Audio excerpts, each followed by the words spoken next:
This program is brought to you by Newsworks in cooperation with the City of Eau Claire.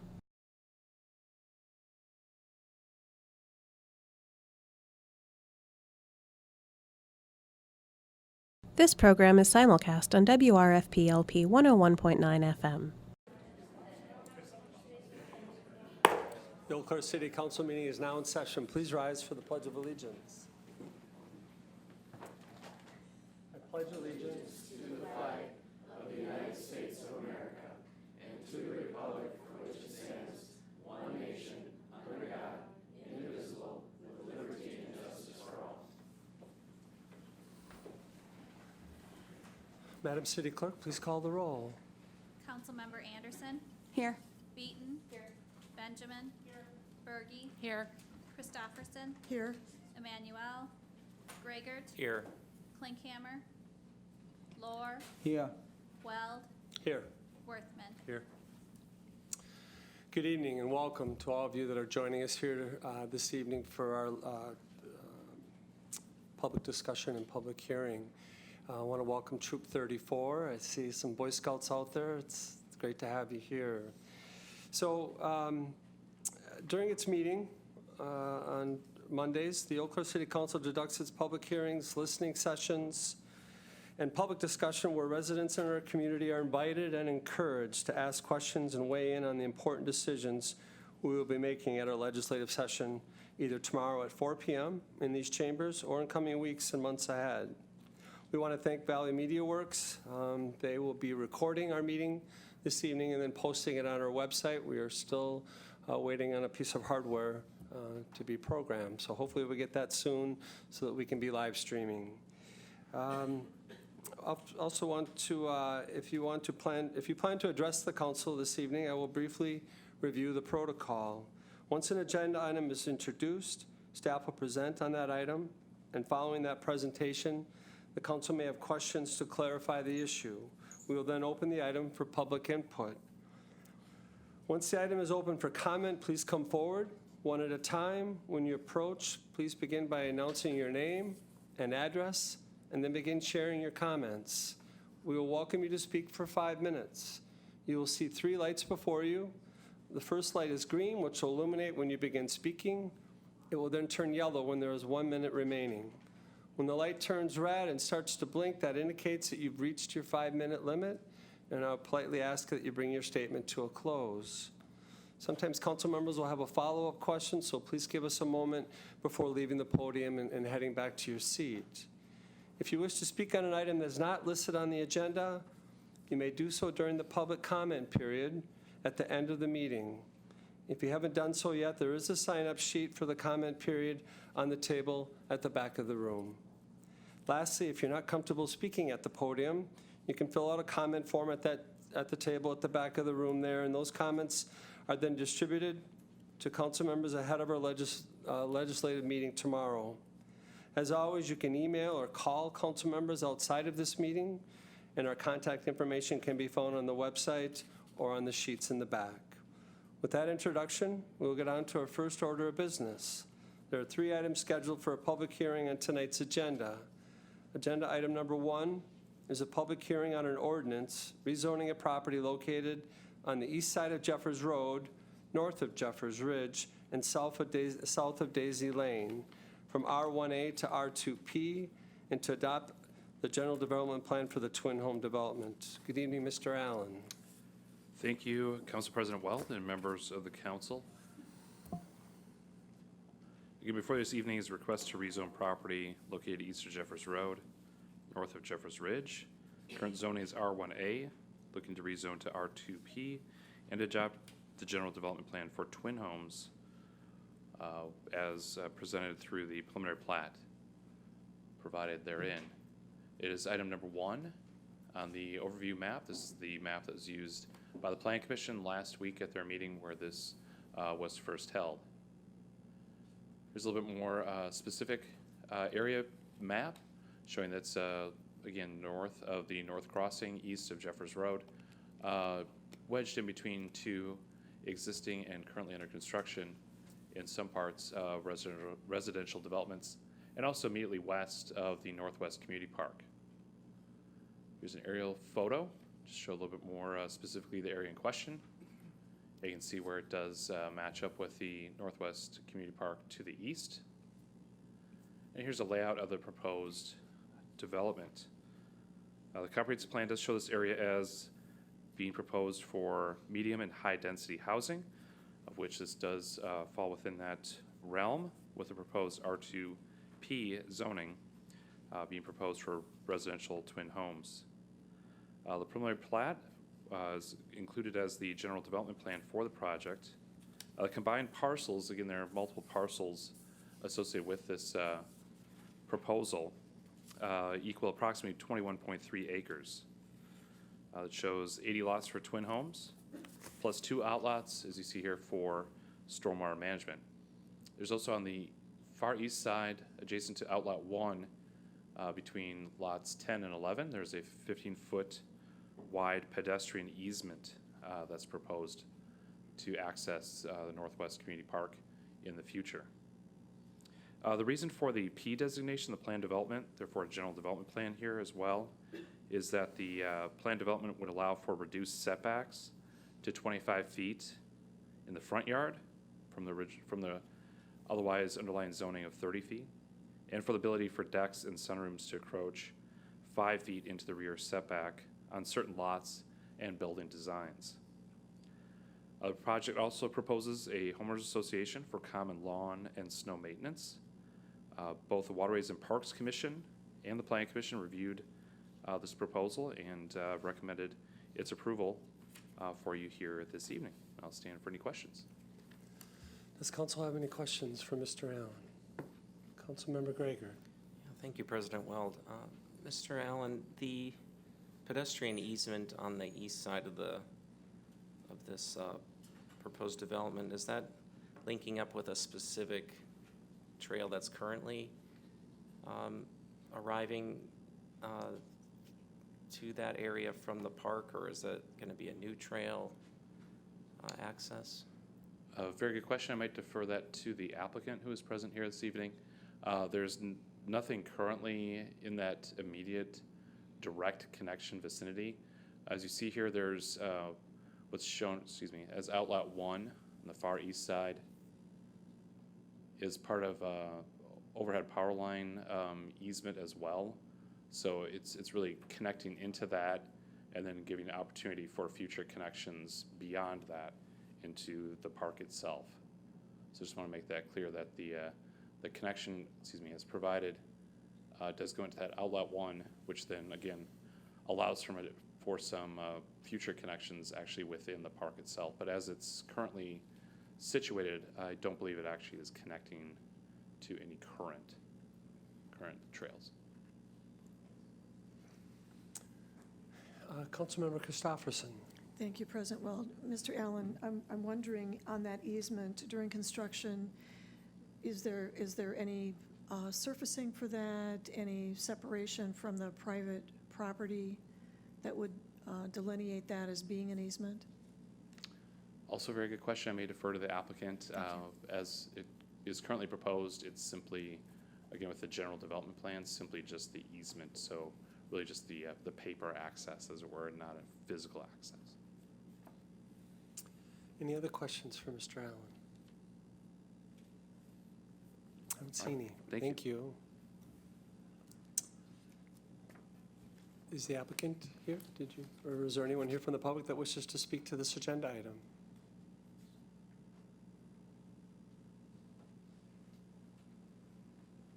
Good evening. Yes, hi there. Steve Wiggins. I live at 3560 Sharon Drive, Eau Claire. I, of course, am the applicant. Should I answer a couple of those questions? Certainly. Okay. So we were asked to put that easement on there, thinking that that would be a request that would come to us, so we did. Whether it goes between 10 and 11 or between 12 and 13, that could be, I know we looked a little bit at the trail system that was currently in the park. That seemed to be a good connection point for that. During construction, we would certainly have that area staked, but at some point it would be an 8-foot blacktop trail or something that would make sense that would come off of the sidewalk. So, yep. Anything else you care to add? No? I think that was a pretty good summary of what he had. So, Great. Yep. Does council have any questions? Councilmember Worthman. Thank you, Council President. Thank you for being here this evening. Just a clarification, is the outlot number 2, is that surrounded by a green space or area that you see as potentially being a park of some sort? That is wetland. The whole thing, the Yeah. whole thing? Yep. Okay. Yeah, so our retention pond would actually be in front of that. So that whole space there is outlot 2, but the spot with all the dots would be wetland. Okay, So that'll just be a nature area. thank you. Any other questions? I don't see any. Thanks for coming up. Thank you. Is there anyone else that wishes to speak to this agenda item? Again, I'll ask if there's anyone else that wishes to speak to this agenda item. Seeing none, we'll move on to agenda item number 2, public hearing on an ordinance rezoning a property located at 3141 North Hastings Way and 3130 Fern Court from R1 to R2. Mr. Allen. Thank you again, Council President Weld and members of the council. Again, before this evening is a request to rezone 2 parcels located at Hastings Way and Fern Court from the current R1 to R2. This is shown here, item number 2 on the map. Again, this is from the Plan Commission. Thankfully, this week, the agenda items match up, so can follow along here more specifically on the map. Again, zooming in, this is the zoning map, the zoning area map.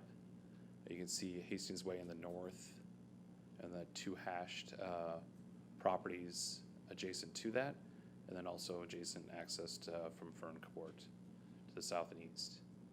Here's their aerial photo.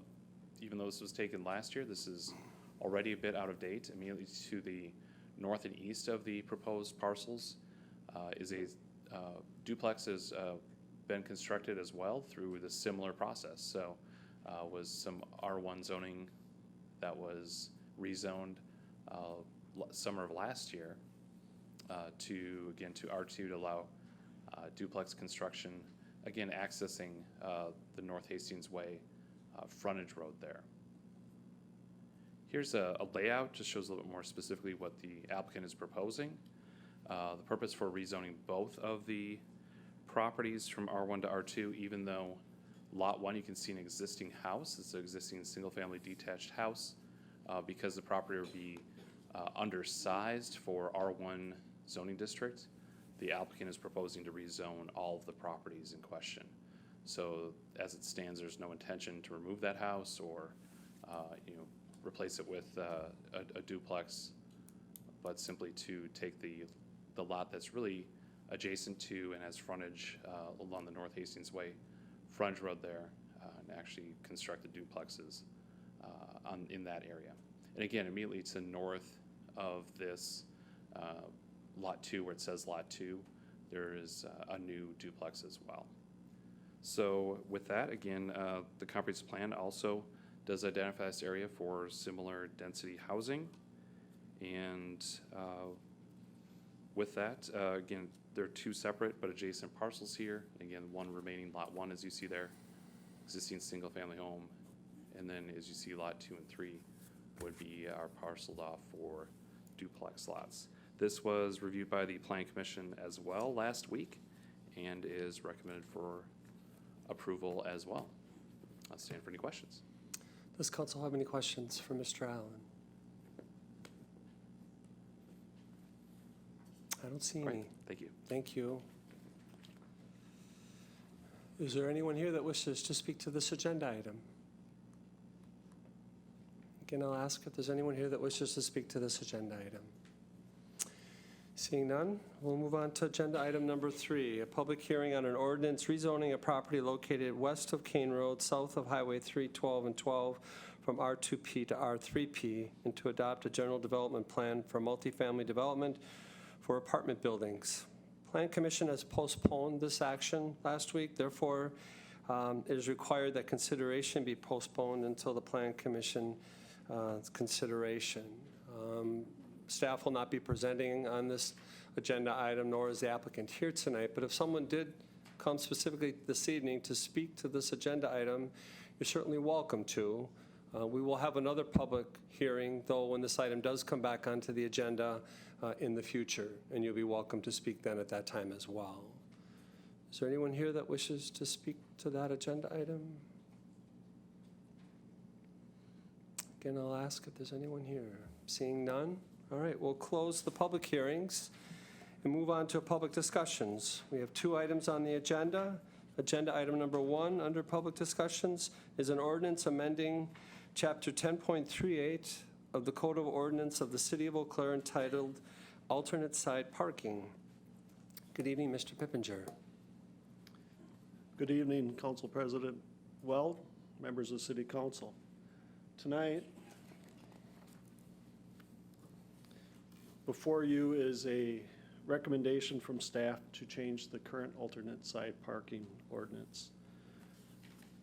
Little history of the alternate side parking in the City of Eau Claire. Prior to 2014, our alternate side parking rule was in effect from November 1st to May 1st. And it was from midnight to 7 a.m. And that required vehicles parked on the streets on odd number days to be parked on the odd side of the street, and on even number days on the even side of the street. The current ordinance, is that a clicker? Okay. There we go. So the current ordinance has the Community Service Department needing to public notice the media prior to 6 p.m. in order for the ordinance to go into effect from midnight to 5 p.m. of the next day, and that lasted for 72 hours. And likewise, on odd number days, vehicles were required to park on the odd side of the street, on even number days on the even side of the street. So why was this changed? It was changed because of, due to the implementation prior to November 1st, if there was no snow on the ground. There were some community members, citizens that were concerned that why would we implement that ordinance prior to that if there's no snow. And likewise, before May 1st, if the snow was all gone, we had an early spring, why would we not take it off before that? And I'll talk a little bit more about that as we go along here.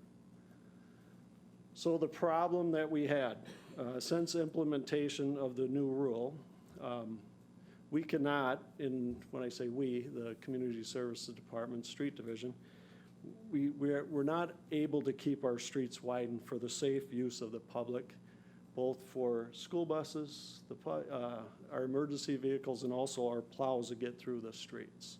And certainly this last year, with receiving a record amount of snow, that exacerbated the problem. But I stress to you, we've had this problem all along. It just became very apparent last year. Likewise, since implementation of the new rule, our communication when we had the alternate side parking go into effect, that became a real problem, not only for the people living in the city of Eau Claire, but the students and people that were coming into the city to work. The current ordinance had the parking going in effect until 5 p.m. That's when people are coming into the city, and that became a real problem to try to park everybody on one side of the city streets during that time period. Not everybody that comes into the city, is living here, so we got several people that were commuting in to work. And then also since implementation, what we have done in the past is that the Eau Claire Police Department would issue warnings to people parked on the street that alternate side parking rule is in effect.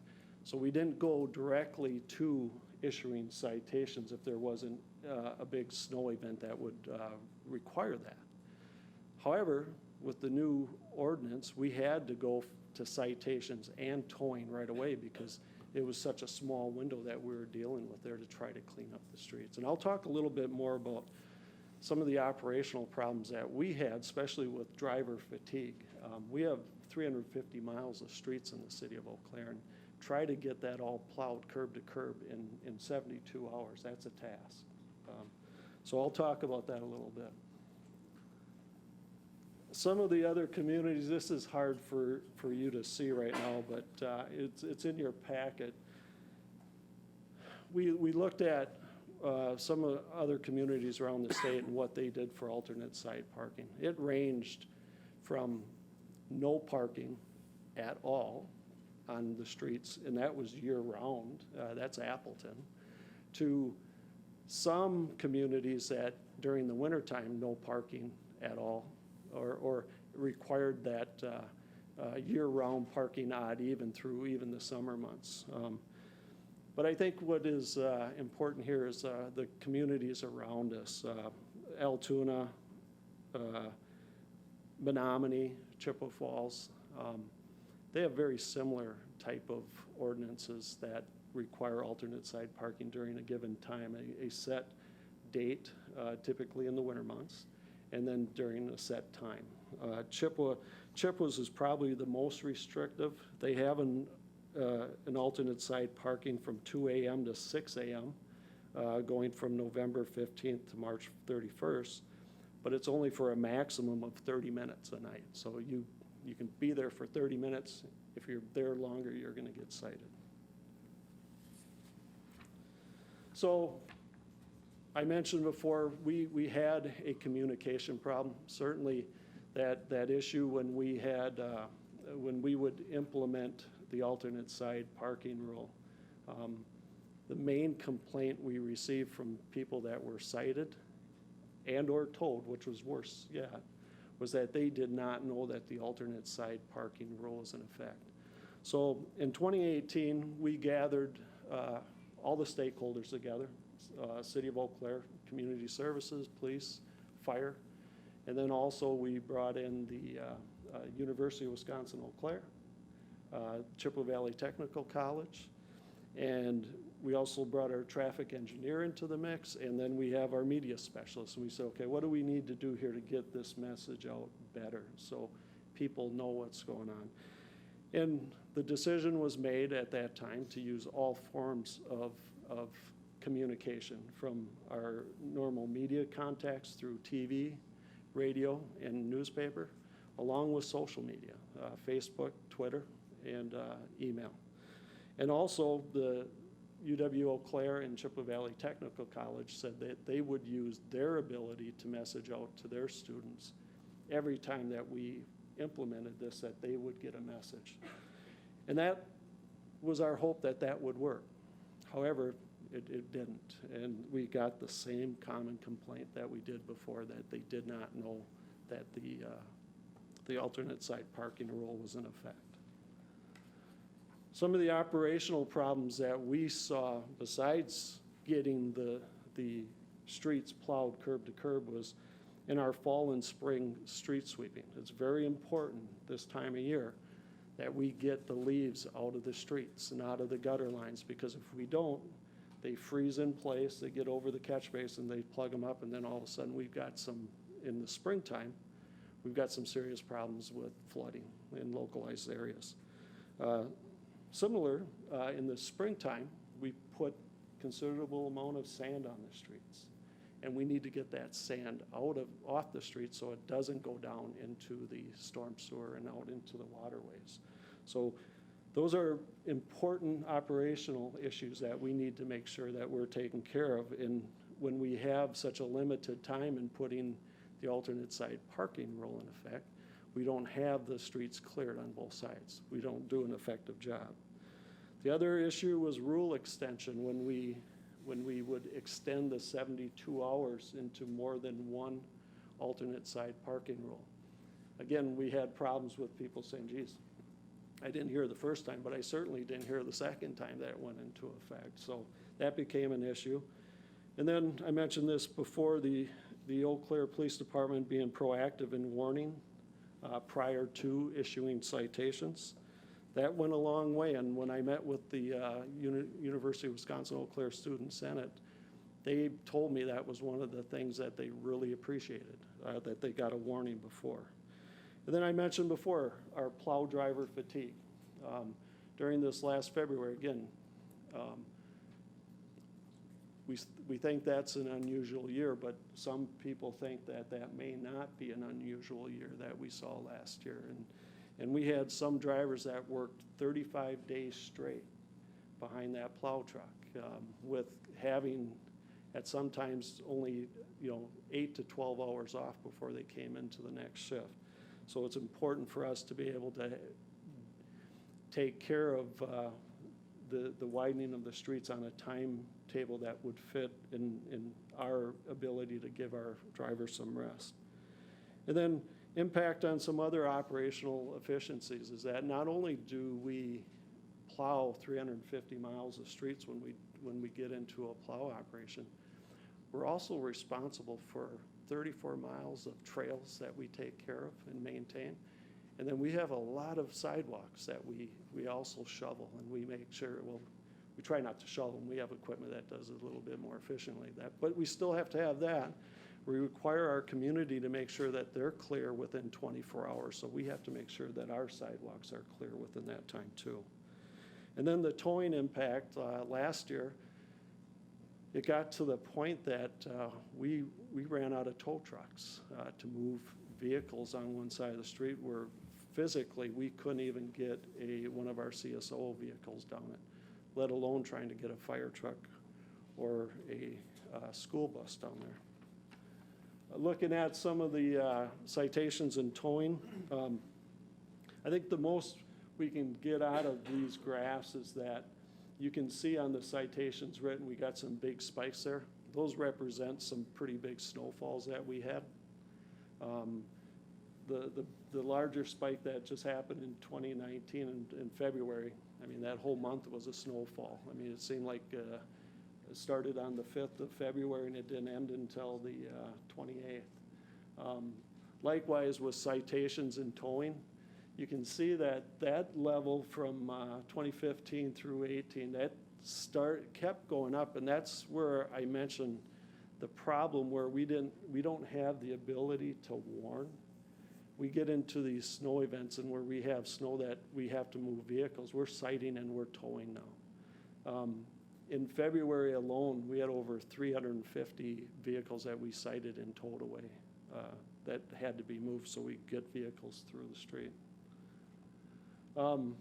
Here's a couple examples. I could have given you 100 of these if you really wanted them, but you can see in one we can barely get a fire truck through the street, and that's probably one of our better streets that we had widened out.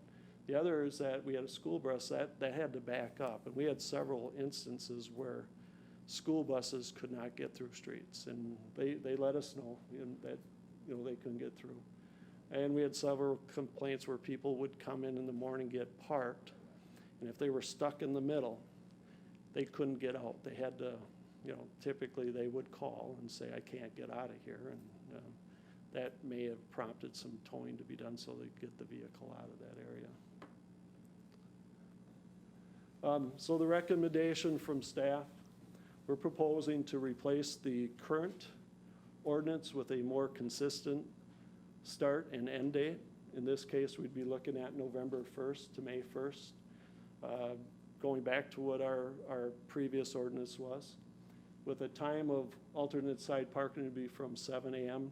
or 12 a.m. to 7 a.m., with the ability to delay implementation after November 1st or take it off prior to May 1st if the conditions would warrant. If we have our sweeping done and it's still a rather mild fall or early winter, we would be able to take it off similar before May 1st. If we have our sweeping done and we've got all the sand out of the streets and out of the curb line and everything is looking good. That's a risky thing to do, and actually when I met with the university, they told me,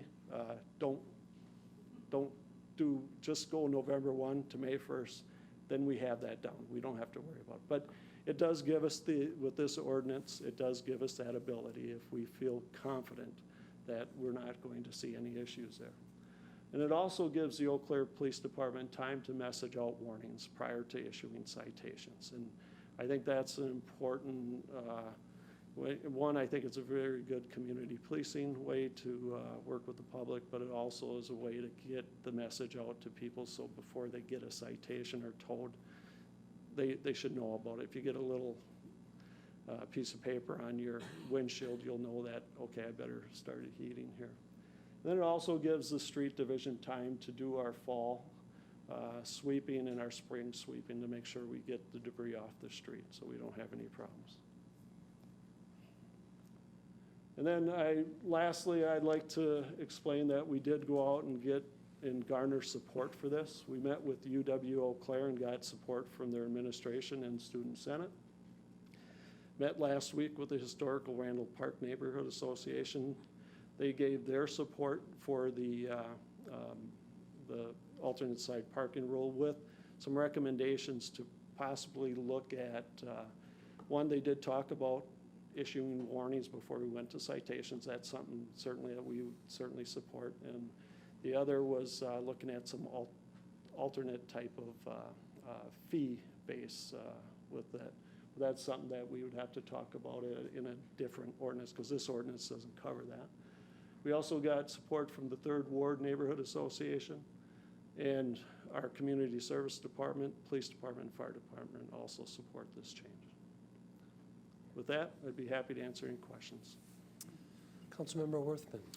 Thank you, Council President. Thank you, Mr. Pippinger, for all of your work on this and the presentation this evening. I wanted to go back to that graph that shows the number of tickets that were handed out. So one thing that kind of jumps out at me is the fact that we were handing out a lot of tickets prior to the change, essentially 2015 and before, and that it's in our record year of last winter is the only time that we've come close to that number of tickets.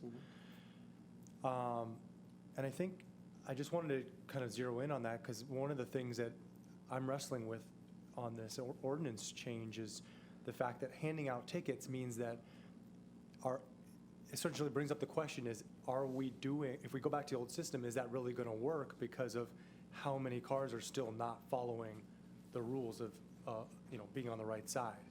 I think it's evident by the number of tickets we used to hand out. So I kind of wanted to get your opinion on that.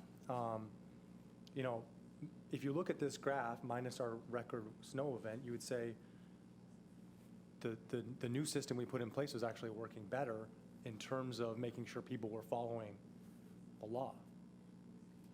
Well, I guess what I would say, when you see the spikes in February and the other spikes, that's only when the alternate side parking was in effect. So it's for a very short period of time. If you look at 2015 and that's data that's got an asterisk there. During that period, we had a CSO officer through the police department was actually going out to making sure that people were abiding by the alternate side parking rule during the entire time it was on. Sometimes we don't have enough CSO officers to get out there. So those spikes during all that time, it could be that high if we had CSO officers out there all the time being able to enforce it. Doesn't always get that way because we just don't have enough CSO officers to do that all the time. I see. Thank you. Councilmember Beaton. Hello, thank you for all your work on this. And I was at the Neighborhood Association at the Randall Park and did a great presentation. I really enjoyed the discussion there last week. I was wondering if under this new ordinance, if the first time warning, then second time citation is going to be as written into like as a rule, or is it going to be upon the discretion of the officer? So is it like every single time somebody gets caught, breaking the parking rule, the first time they do it, they get a warning, and every single time, the second time, they get a ticket? Or is it going to be kind of inconsistent? What do you say? Yeah, I'm not sure if that can actually be done effectively. I think we can go out there during certain dates and say, okay, we're going to be issuing warnings during this time. Because if someone comes in from out of town and perhaps they park on the wrong side of the street, We may not know at that time if they've ever been given a warning before. So I think that might be a little bit harder. I think what we're going to do is really take the position of during that time period, really getting the message out to areas that we know that are problem areas for parking. And I think if we blanket that, that's one thing with the university students they've said is that if we go back to here and we get a parking ticket, that's our fault. That's nobody else's fault but ours because we know that it's on now. It's not something that we wouldn't know about.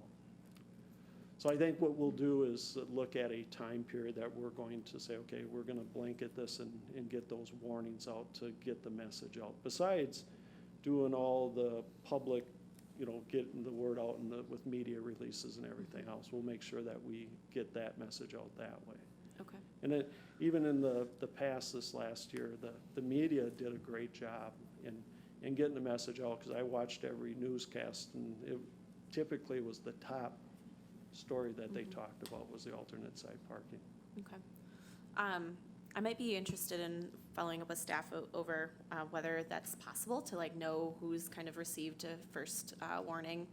I know that I remember. I'm just thinking back when I was when the previous rules were in effect. I was a student and I got a citation on my first go, but after that I knew not to do it. And as a student it was a lot to be able to have to pay for that.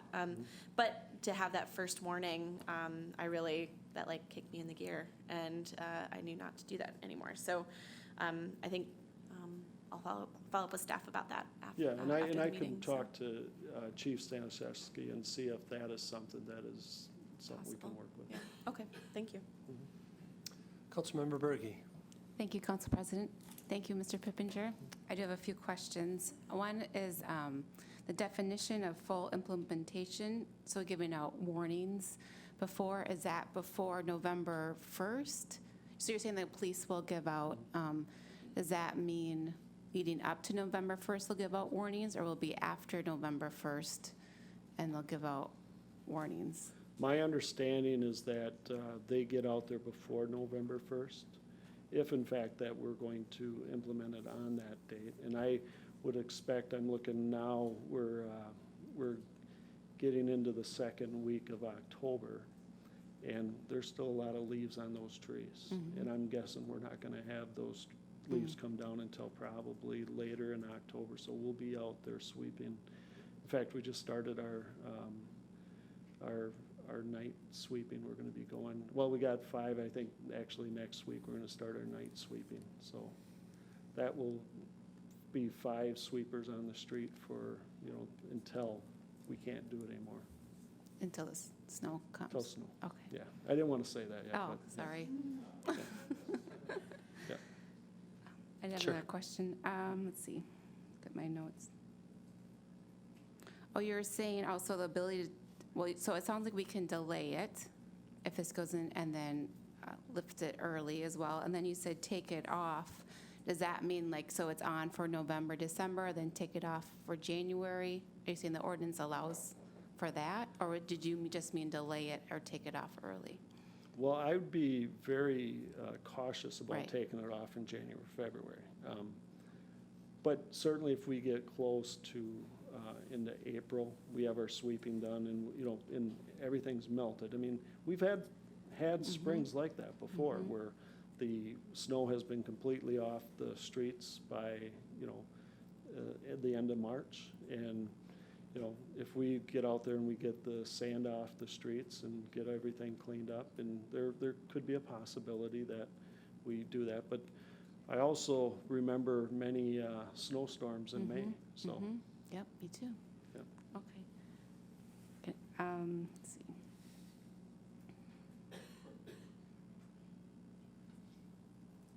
And then I did have a constituent that had a question. I just thought it'd be easier to ask you. So they're wondering, he wanted to keep it the way it has been, and but he understands the pressure it puts on staff. So he asked if it would be less of a burden to go from 3 to 5 days so right now it's, for 72 hours, if you were to extend it for like up to 5 days. That's his question. So I don't know if that would do an impact or have an impact on, or make things easier for the street crew. Well, again, even with that, I mean, I'm talking about, there are many times, especially what happened last year, we went from full plow operation to another full plow operation within days. In fact, I think we had 4 full plow operations within 2 weeks. So extending that out, I pretty much, last year during February and March, we had the alternate side parking rule in effect for the entire time Right. because we didn't go away from having the ability to try to widen out the streets. Yeah. That's, So again, smaller communities might be able to do this rather easily, but we have 350 miles of streets, and we have to make sure that they're safe for passage for not only the public, but our emergency vehicles, school buses, and our plow trucks. Thank you. I'll let him know. Councilmember Beaton. I have a couple more questions too. Kind of along the same lines as Councilmember Berge's question, if, say for instance, we had a really mild spring and we decided to lift the parking rules like early April or something, and then we had like a late April snowstorm, would these rules allow us to put into effect like snow event parking again after we lifted it? Sure, Okay. it'd be, as long as it's between that November 1st and May 1st. Also, we have the ability to put on emergency declarations too, Okay. if need be. Okay, I have one more question. Okay. So we heard a lot last winter about a lot of stress downtown with snow piling in along the roads, and it really difficult for people to be walking around downtown, difficult for folks who are able-bodied, and certainly folks with disabilities too, to make their way to shops downtown. And so I'm wondering if staff has had any conversations amongst yourselves or in the community about how this would affect the city's ability to clear snow downtown. Yes, we have. We've had both discussions internally and then also with the downtown bid on this, and we've come up with a plan that is more of a solid policy issue. Anytime we get over 18 inches of windrow downtown, we're planning on hauling it. There are times, like I said, if we're going from operation to operation, it may fall back a little bit, and they understand that too. I mean, we've got a real good relationship with the downtown businesses. But going forward, that's going to be our rule, is when we get up to 18 inches in a windrow down there, we're going to be hauling the downtown area. So yes, we've been having communication with them. Okay, great, thank you. Councilmember Anderson. Thank you, Council President, and thank you for your presentation and thinking through this issue. One question I have concerns, I mean, if I'm thinking from the perspective of a person who's parking on the street, the worst thing I would want to have happen is being towed, right? That's expensive, it's stressful. And I'm wondering, I'm not quite seeing, there's not a lot of data about the citation and towing on this chart prior to 2014. There's just that 2014 year. So I'm wondering if having the alternate side parking where people are perhaps getting a ticket in a non-snow event time is going to reduce the number of cars that would get towed. Does that question making sense? Like, does having the consistent rule all winter where people might be at risk of a citation on any given night, like, would that translate into fewer cars being towed? So, I don't know. Sure. No, I understand what you're saying. So what I'd like to, I guess, express is that our Eau Claire Police Department really takes the extra effort before we tow a truck or a vehicle of any kind. They look up on the license plate where the person lives and tries to get a hold of them before we tow. Unless it's in a situation we're right there trying to haul down street, and that's always a restricted area from 2 a.m. to 6 a.m. But they will go that distance before we tow anybody. They'll try to contact the owner of that vehicle to have it moved, and many times it's very successful. Now, when we're issuing citations, it doesn't always go that way, because they're moving along, and it might not, I mean, they're not going to contact someone to say, I'm going to issue a citation if you don't move your car. But certainly on the towing side of it, the police department has done a great job in making sure that we don't do that unless we made some contact. Thanks, that's really helpful to hear. Can I have a follow-up? Certainly. And so my hope would be then if this were to be implemented, that those warnings that would go out would then ultimately people would be on higher alert. So just so that worst case scenario that our police department is working so hard to avoid just doesn't happen as frequently. Is that the hope? Well, certainly that's our hope. We don't want to write a citation. We don't want to tow a vehicle. I mean, Right. that's our goal. If everybody would comply, we'd be very happy. And likewise, the police department would be very happy. Great, thank you so much.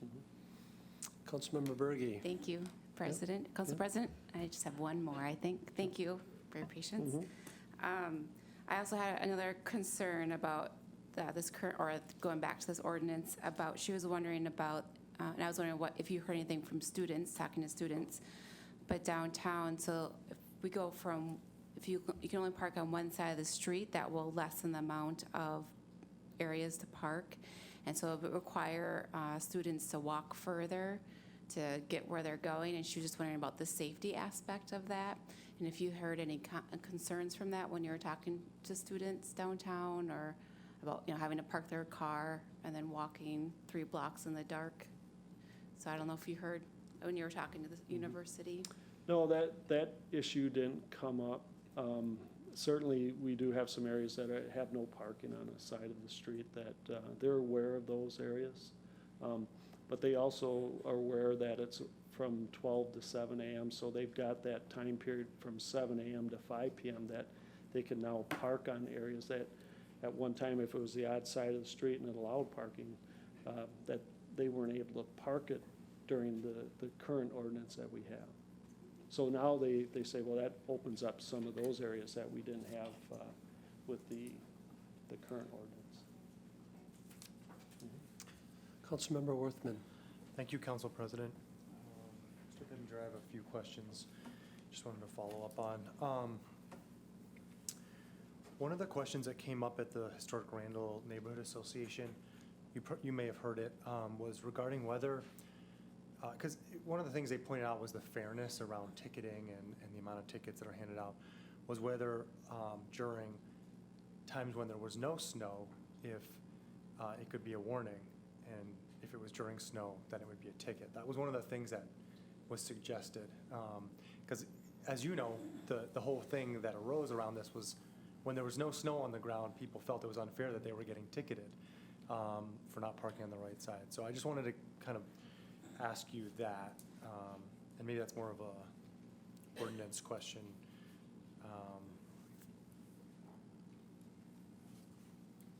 Can follow up on it. The other thing I wanted to ask is, would you be opposed to doing a 2 a.m. to 7 a.m.? I think you said Menominee has that in effect, 2 a.m. Because sometimes I think people, I've had this happen where I'm visiting someone, but I leave after midnight. Believe it or not, sometimes I'm up past midnight. And gotten tickets, actually just having my car out on the wrong side. I came up to visit someone, I leave, and there's a ticket. I wonder if you might be opposed to going a little later on the hours of this. Well, I keep talking about the 350 miles of streets that we have in the city of Eau Claire. City of Eau Claire isn't getting any smaller. We keep getting bigger. We try to do, the alternate, especially with cleanup plowing. It's after typically with some of our drivers, they've been on the streets for many hours, and they're coming in. We try to give them a little bit of time off to come in and do if it's an odd number day, we're on the even side trying to clean that up. I would have to, would it work? Likely it would. I mean, it is something that would likely work. We're looking, and also when I look at these ordinances, I try to look out into the future, and so we don't have to continually come back and change an ordinance for timing. Typically, when we start at midnight, our drivers will finish the entire city on half the side with cleanup plowing in about 7 hours. So that's the reason why we looked at that time period. I think that's all. Any other, Councilmember Anderson, did you have another question? No? Okay. You want to take your lead? Thank you. City Manager Peters. Thank you. If I could just perhaps add to what Mr. Pippinger said.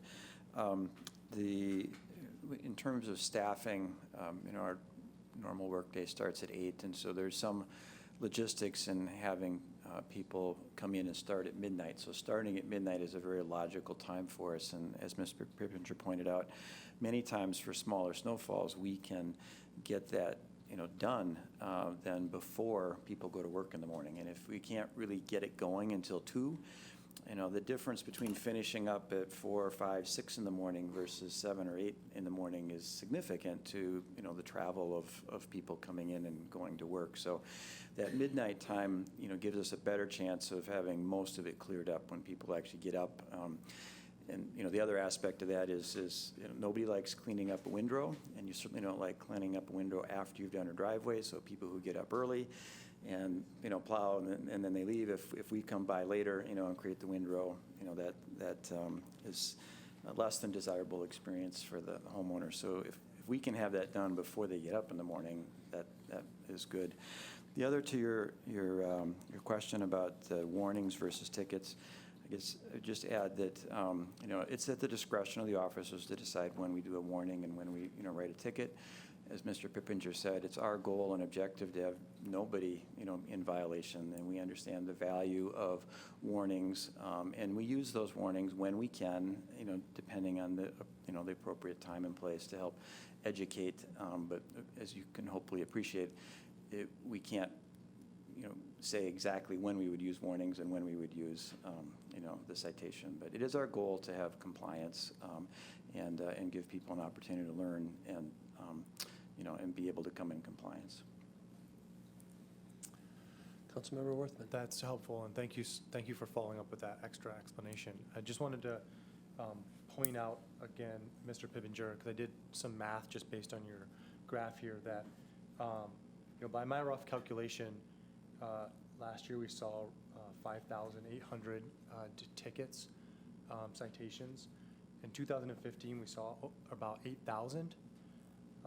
In 2014, it was 4,500, so it was a little less than this record year. But then the year prior, it was 6,000, which was 2012 to 2013, like more than we saw in this record year. So I keep coming back to this, which is, is it working if we're handing out that many tickets? And I'm sort of leading to, like, how do we make sure that we're being more fair with the way that we're doing this? Because clearly, while it may work to remove more snow potentially, I struggle with the fact that we handed out so many tickets before, even when our record snowfall year was 5,800. So, Any other questions for Mr. Pippinger? Councilmember Gregor. I'm sorry. Thank you, President Weld. Mr. Pippinger, the cost of a citation for alternate side parking violation, how much is that now, and are you proposing that would change at all? $30 is for illegal illegal parking, I guess. $30.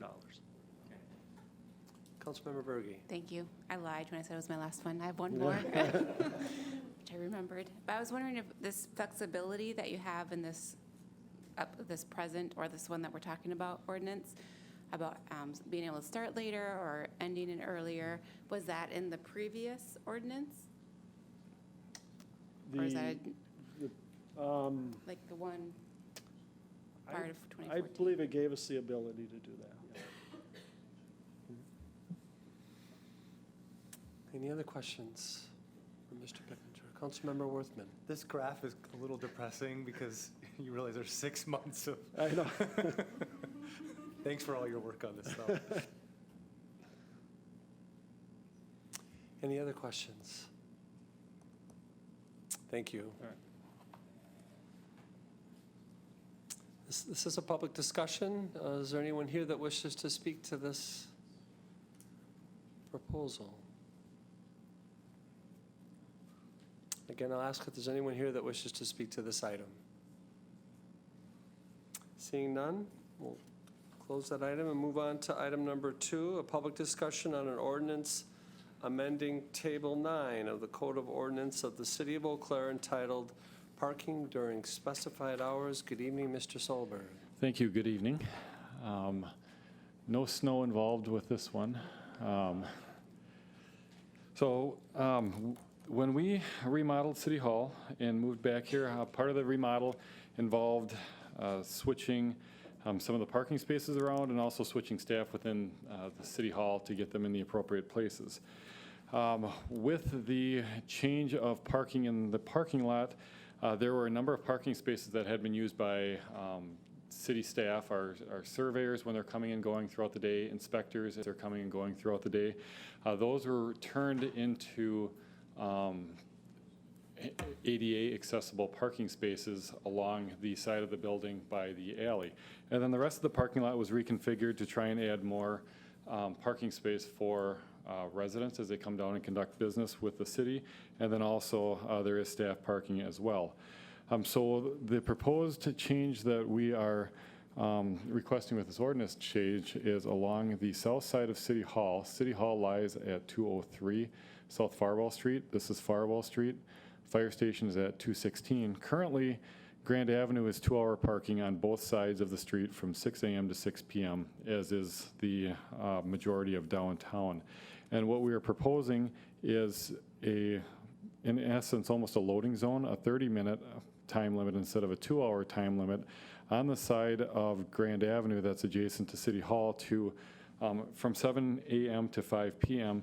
to allow our surveyors who used to load, and city staff, our inspectors who used to load in the alley, to be able to load on street. And then once they're out for the day conducting their business, it would provide a convenient place for the public if they're coming and dropping off a water bill, if they're picking up a permit, if they're visiting the fire department, that they would be coming and going from the north side of Grand Avenue. The south side of Grand Avenue would remain its current 2-hour parking. That's the first part of the change. When we were looking at the ordinances to modify, we discovered a loading zone that was at 616 East Grand Avenue that wasn't signed, wasn't being operated. And so to clean up the ordinances, we checked with the property owner, and that had been on the books for quite some time. It wasn't being recognized, so we approached the property owner to see if they were using that, and they weren't using it, nor were they aware of it.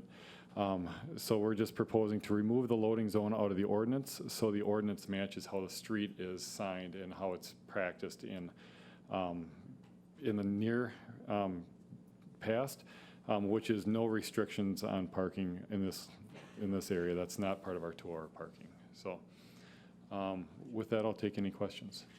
Does council have any questions for Mr. Solberg? I don't see any. Thank you. Is there anyone here that wishes to speak to this agenda item? Again, I'll ask if there's anyone here that wishes to speak to this agenda item.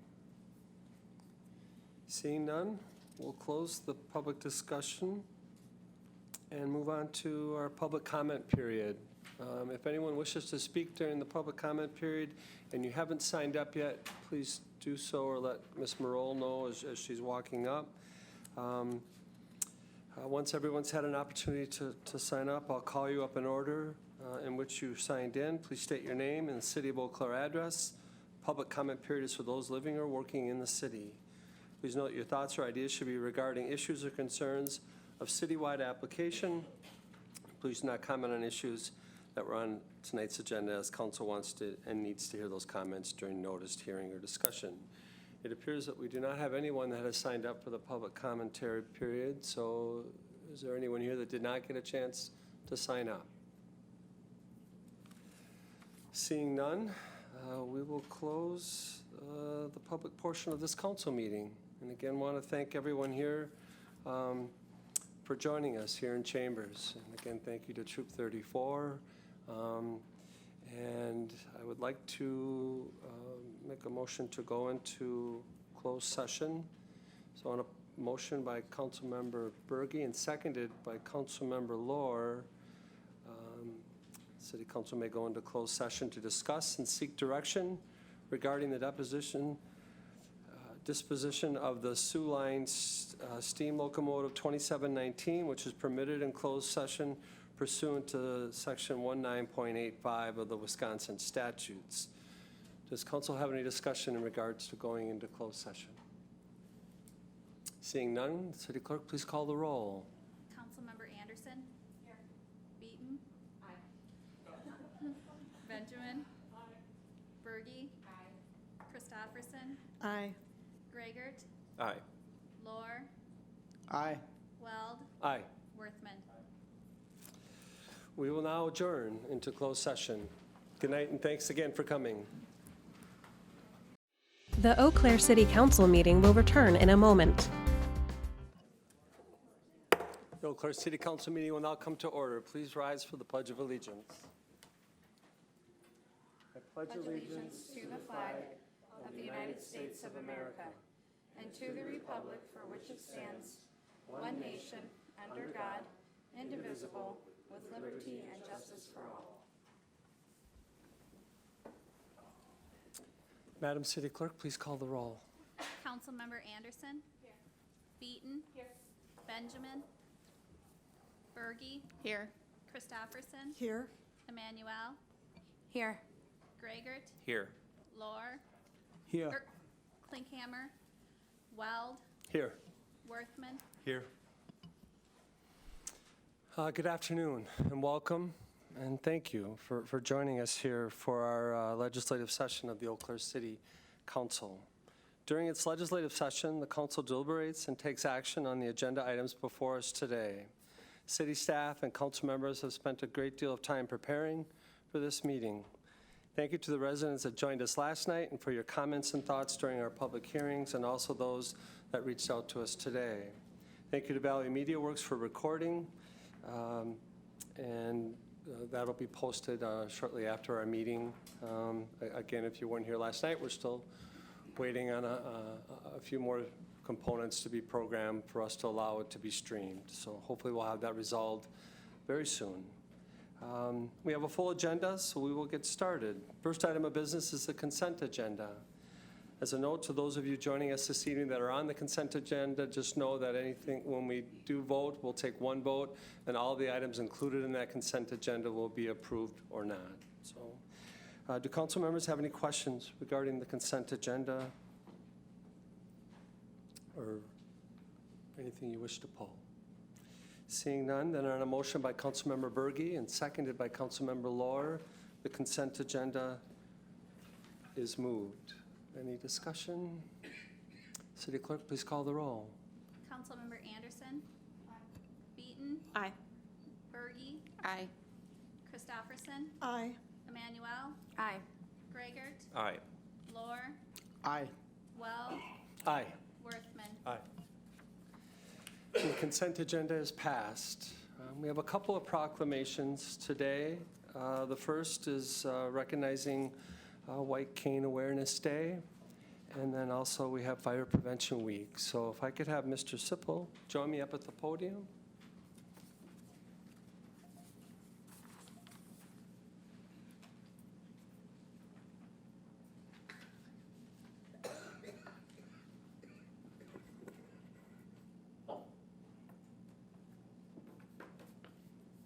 Good afternoon.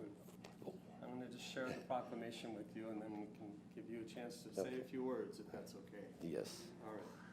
So whereas the white cane, which every citizen who is blind or visually impaired has the right to carry, demonstrates and symbolizes the ability to achieve a full and independent life and the capacity to work productively in competitive employment. And the white cane, by allowing every person who is blind or visually impaired to move freely and safely from place to place, makes it possible to fully participate and contribute to our society and to live the lives that they want. And whereas every citizen should be aware that the law requires that motorists and cyclists exercise appropriate caution when approaching a person carrying a white cane. And the City of Eau Claire also calls upon employers, both public and private, to be aware of and utilize the employment skills of people who are blind or visually impaired by recognizing their worth as individuals and their productive capacities. Now therefore, I, Terry Weld, President of the Eau Claire City Council, on behalf of the entire City Council, do hereby proclaim October 15th, 2019 as White Cane Awareness Day in the City of Eau Claire, and do call upon all citizens to recognize the white cane as a tool of independence for blind pedestrians. Mr. Sippel. Thank you, Mr. Wells. You're Thank welcome. you. Thank you for joining us. And you're welcome to say a few words if you'd like. Okay. I would just like to take a few moments to thank everyone. As you're probably all aware, diabetes for many decades was the leading cause of blindness. That is no longer the case. AMD, age-related macular degeneration, is the leading cause of blindness. Therefore, it is becoming ever more important that we recognize the white cane to give us the mobility as more and more blind people enter the blindness world. So on behalf, as Dan Sippel, personally, I'm a retired business owner here in the City of Eau Claire. On behalf of the Wisconsin Council of the Blind and Visually Impaired, the American Council of the Blind, and the Randolph Shepherd Vendors of America, I really do truly appreciate, and we all appreciate in the entire blindness community, appreciate your recognition, allow us to move around the city in a safe manner. Thank you so much, Mr. Weld and everybody else. If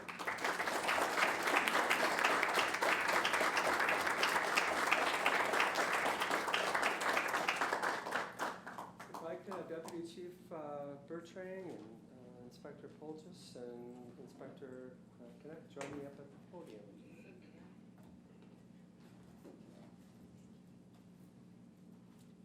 Good afternoon. Thanks for joining us. Hi. Good afternoon. Good afternoon. So we're here to recognize Fire Awareness Week. And in doing so, we have a proclamation that I'll share with everyone this afternoon.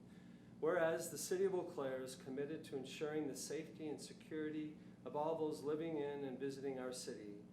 And home fires killed 2,630 people in the United States in 2017, according to the National Fire Protection Association. And fire departments in the United States responded to 357,000 home fires. And the majority of U.S. fire deaths, 4 out of 5, occur at home each year. And whereas when the smoke alarm sounds, Eau Claire residents may have less than 2 minutes to escape to safety. And the residents who have planned and practiced a home fire escape plan are more prepared and therefore more likely to survive a fire. And residents should teach children to escape on their own in case adults cannot help them. Whereas Eau Claire's fire and rescue personnel are dedicated to reducing the occurrence of home fires and home fire injuries through prevention and protection education, and Eau Claire fire and rescue personnel will be visiting all area pre-K through 3rd grade students in coming weeks, reaching over 3,500 children with age-appropriate fire safety education. And whereas the 2019 Fire Prevention Week theme, Not Every Hero Wears a Cape, Plan and Practice Your Escape, effectively serves to remind us that we need to take personal steps to increase our safety from fire. Now therefore I, Terry Weld, President of the Eau Claire City Council, and on behalf of the entire City Council and the citizens of Eau Claire, do hereby proclaim the week of October 6th through the 12th, 2019 as Fire Prevention Week, and urge everyone in Eau Claire to heed the important messages of Fire Prevention Week 2019 and to support the many public activities and efforts of the Eau Claire Fire and Rescue. Gentlemen, thank you. Well, thank you very much. It's our honor to be here to accept this for all of our men and women with the Eau Claire Fire Department and the efforts that they're making to reduce fire hazards within our community here in Eau Claire. We spend this week as Fire Prevention Week, but it really is about a month that it takes us to go around to all of the schools and do all the outreach programs that we do, visiting not just with children, but with adults, with families, teaching them about various fire safety practices in their homes and in their businesses and at school.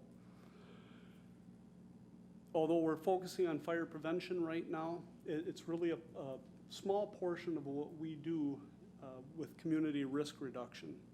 We have the pleasure with the fire department of working with all the city departments, the police department, community services, health department, risk management, in identifying many different risks within our community and then looking for ways to mitigate those. We've got an amazing city here in Eau Claire.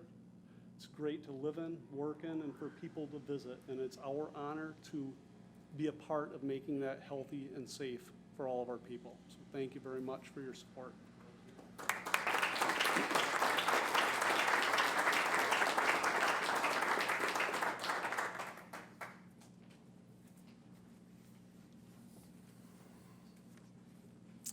All right, thank you again to all those that joined us here this afternoon.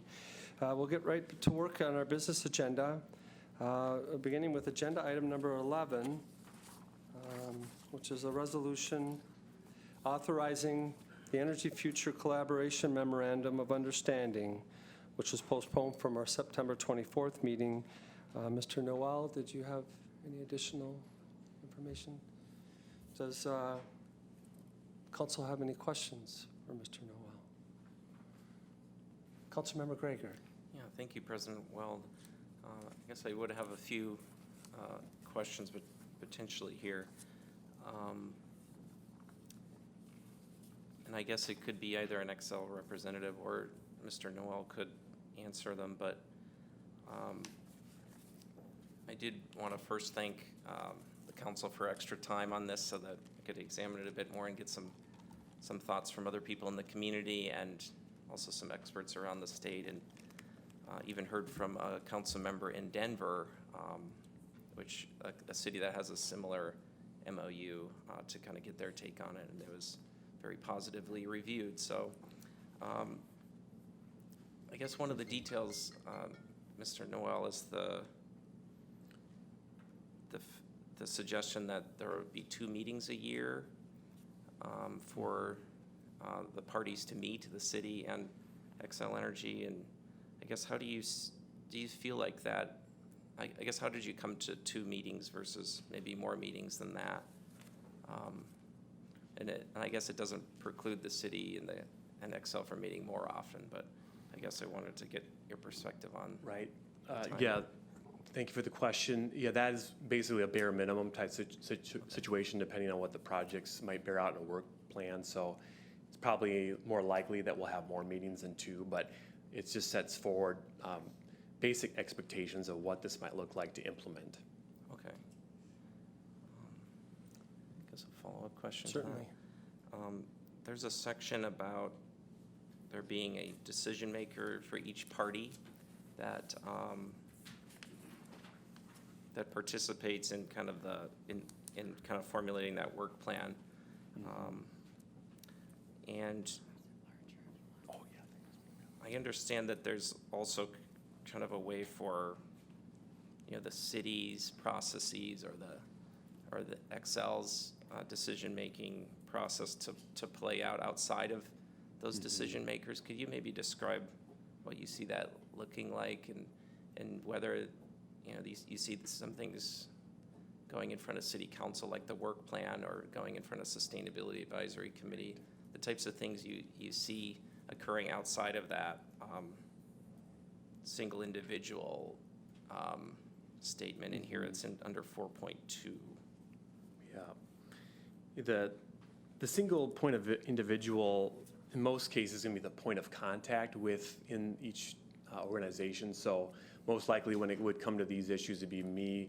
And then in terms of the approval process, it's going to depend on the actual project. So if it's in a work plan that is approved by city council, that project if it does need your approval, it will come back to you. So it really depends on the particular project and how that will actually be approved by our city.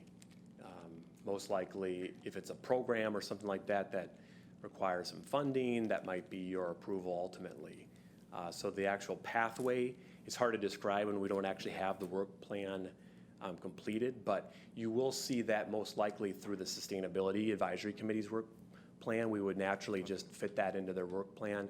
Once the Renewable Energy Action Plan concludes, most likely these projects that would come out, that would be in this MOU would come out of that REAP plan. And so those projects would also be approved through the Sustainability Advisory Committee's work plan. So you'll have an opportunity to look at the proposed project and then allow it to be studied or funded if it gets to that point. Okay. All right, thank you. Does council have any other questions for Mr. Noel or anyone else? I don't see any. Thank you. So on a motion by Councilmember Christopherson and seconded by Councilmember Worthman, this item is moved. Is there any discussion? Councilmember Gregor. Yeah, thank you, President Weld. Yeah, I do again appreciate the extra time that Xcel Energy representatives put into this, just and actually discussing it with me. Mr. Elwood spent some time with me on Wednesday to chat about it. And yeah, certainly got to hear from at least one member of our Sustainability Advisory Committee who had some concerns with it in specific areas, but I think the answers to some of the questions that I've gotten are helpful, and to be able to have a pretty solid partnership here. So, and certainly what I heard from a member of the City Council in Denver was very positive. I do think that one thing that we could explore perhaps more as a city and with Xcel Energy is what work plan items could pertain to natural gas and the future of electrifying heating of buildings rather than kind of doing what we've been doing for a long time with natural gas. So obviously most of the things we've been talking about so far are related to the power sector, but I think we need to look at the heating sector, and that was one area of commentary I heard from people, but I think it's a great document, and happy to have the extra time to process it a bit. So, Any other discussion? Seeing none, clerk, please call the roll. Councilmember Beaton, Aye. Berge, Aye. Christopherson, Aye. Emmanuel, Aye. Gregert, aye. Lohr, Aye. Weld, Aye. Worthman. Aye. Anderson. And that item passes unanimously. Moving on to agenda item number 12, which was a resolution authorizing the city manager to enter into a use agreement with the U.S. Geological Survey for a gauging station. Mr. Solberg. Good afternoon. Good afternoon. This resolution is will allow the U.S. Geological Survey to relocate a gauging station that it currently operates behind our central maintenance facility at 910 Forest Street.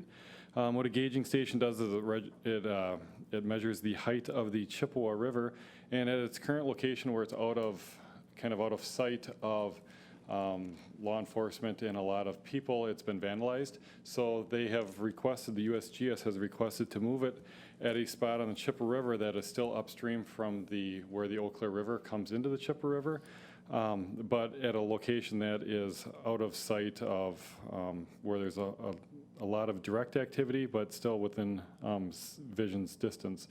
So they requested to locate the gauging station, or relocate it in the tall, unmowed area of grass between the farmer's market and the Chippewa River, just downstream from the Madison Street Bridge. This is what the station would look like on the top.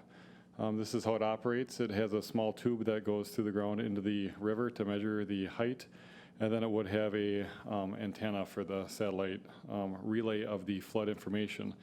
The City of Eau Claire does use information from the gauge that is currently behind 910 Forest Street, and would also use this information for our flood prediction.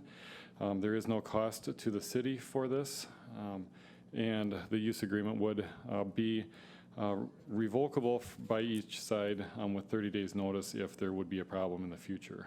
So, and to add, it was presented to the Waterways and Parks Committee and passed unanimously, or was recommended for approval at the Waterways and Parks. That'll take any questions. Any questions for Mr. Solberg? I don't see any. Thank you. So on a motion by Councilmember Gregor and seconded by Councilmember Emmanuel, this item is moved. Is there any discussion? Seeing none, clerk, please call the roll.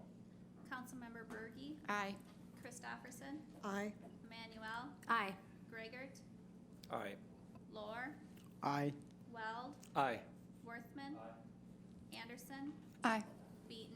Aye. And that item passes unanimously. Moving on to agenda item number 13, a resolution granting a permanent encroachment to the Sculpture Tour of Eau Claire for the Sculpture Tour exhibit. Again, Mr. Solberg. Okay.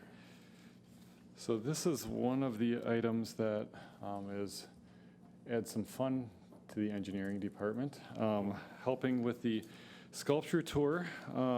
Every 3 years, we come before the city council to request, or at the request of the sculpture tour, to be able to allow them and grant permanent encroachments for the sculptures on the tours in downtown. Because the sculptures are in place for more than 90 days, it does require a permanent encroachment. This is, I believe, over 10 years worth of sculpture tours have been going on in the city of Eau Claire. But we're growing in size, so it's the second largest sculpture tour in the nation. I counted 59 sculptures in Sioux Falls, and we're second at 54, I believe, for 2019. So it's a good program. A lot of the conditions that go along with the sculpture tour have not changed from the previous requests that they have had. Page 54 of your packet includes those. But largely, the guidelines for the placement of sculptures are so that they don't cause public safety hazards with being in the sight distance, sight vision triangles of intersections, making sure that you're able to get to fire hydrants for fire emergencies, can get out of your car, not located adjacent to loading zones or that would inhibit loading of a bus. And generally trying to keep them in locations that don't interfere with the public use of the right-of-way.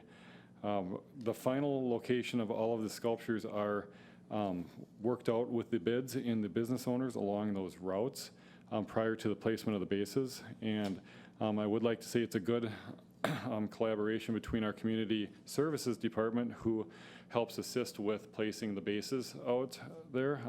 Ms. Ness in our office helps with the location and ensuring that they're sited properly. And then the sculpture tour actually brings the sculptures in and arranges those, and has donated 15 sculptures to the city over the course of the program. So it's a very good program for the city. So just a number of locations. There are locations requested for 40 temporary sculptures that will be coming in this spring, and locations for 15 permanent sculptures that have been donated to the city throughout the years. In the north, or in the Mayo campus, there are 4 along Whipple Street. Within the right-of-way, you may see more sculptures on the Mayo campus. This ordinance and this resolution covers sculptures that are in our right-of-way, so we don't need to grant permission for the sculptures to be located on private property. In the North Barstow District, some familiar places, chiefly going up and down North Barstow Street. There's one on Farwell Street in the railroad parking lot, and then some along Riverfront Terrace, and notably in Farmers Market, where there is a permanent sculpture located there. South Barstow, there's been an increase in the South Barstow Business District with the recent rehab of Graham Avenue. So their goal is to come down Barstow Street, use Lake Street, come back up Graham Avenue, and then into the new Haymarket Plaza, as well as starting to make the connection across the Grand Avenue pedestrian bridge and into West Grand Avenue where there weren't sculptures in the past.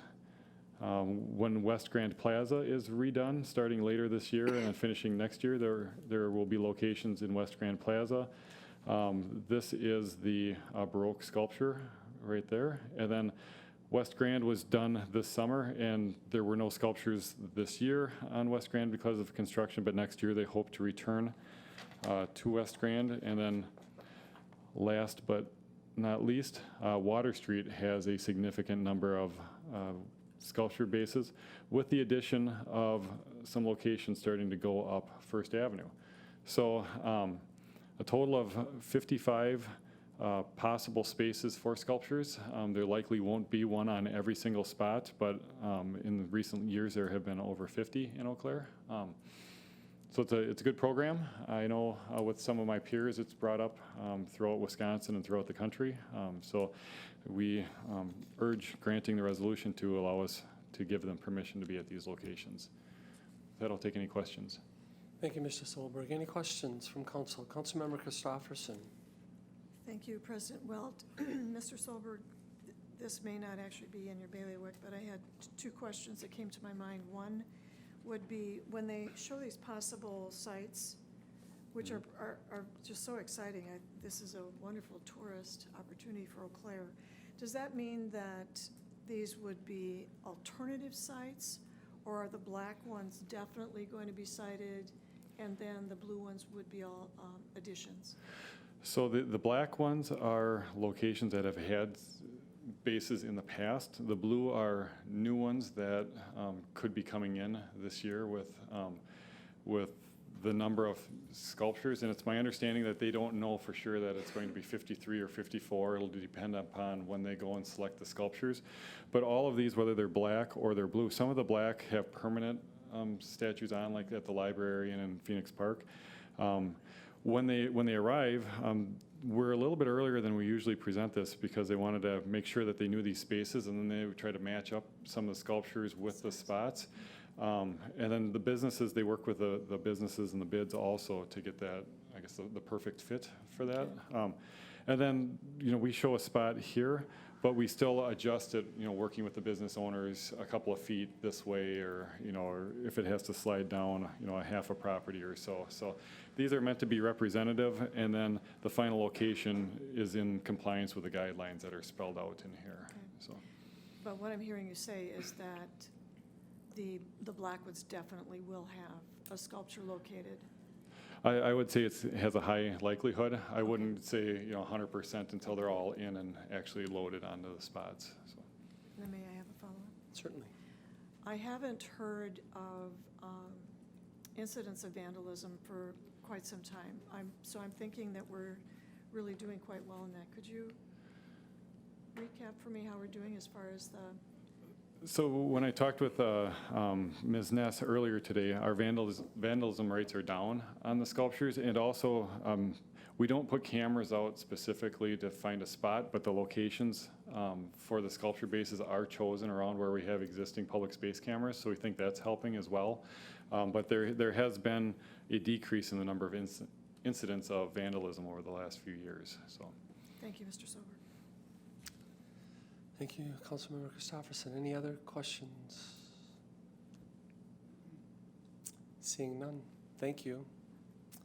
So on a motion by Councilmember Beaton and second by Councilmember Anderson, this item is moved. Is there any discussion? Seeing none, clerk, please call the roll. Councilmember Christopherson, Aye. Emmanuel, Aye. Grigert, Aye. Lohr, Aye. Weld, Aye. Worthman, Aye. Anderson, Aye. Beaton, Aye. Bergy. Aye.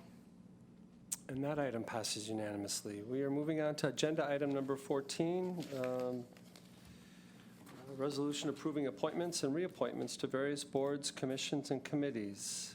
This resolution was postponed from our September 24th meeting.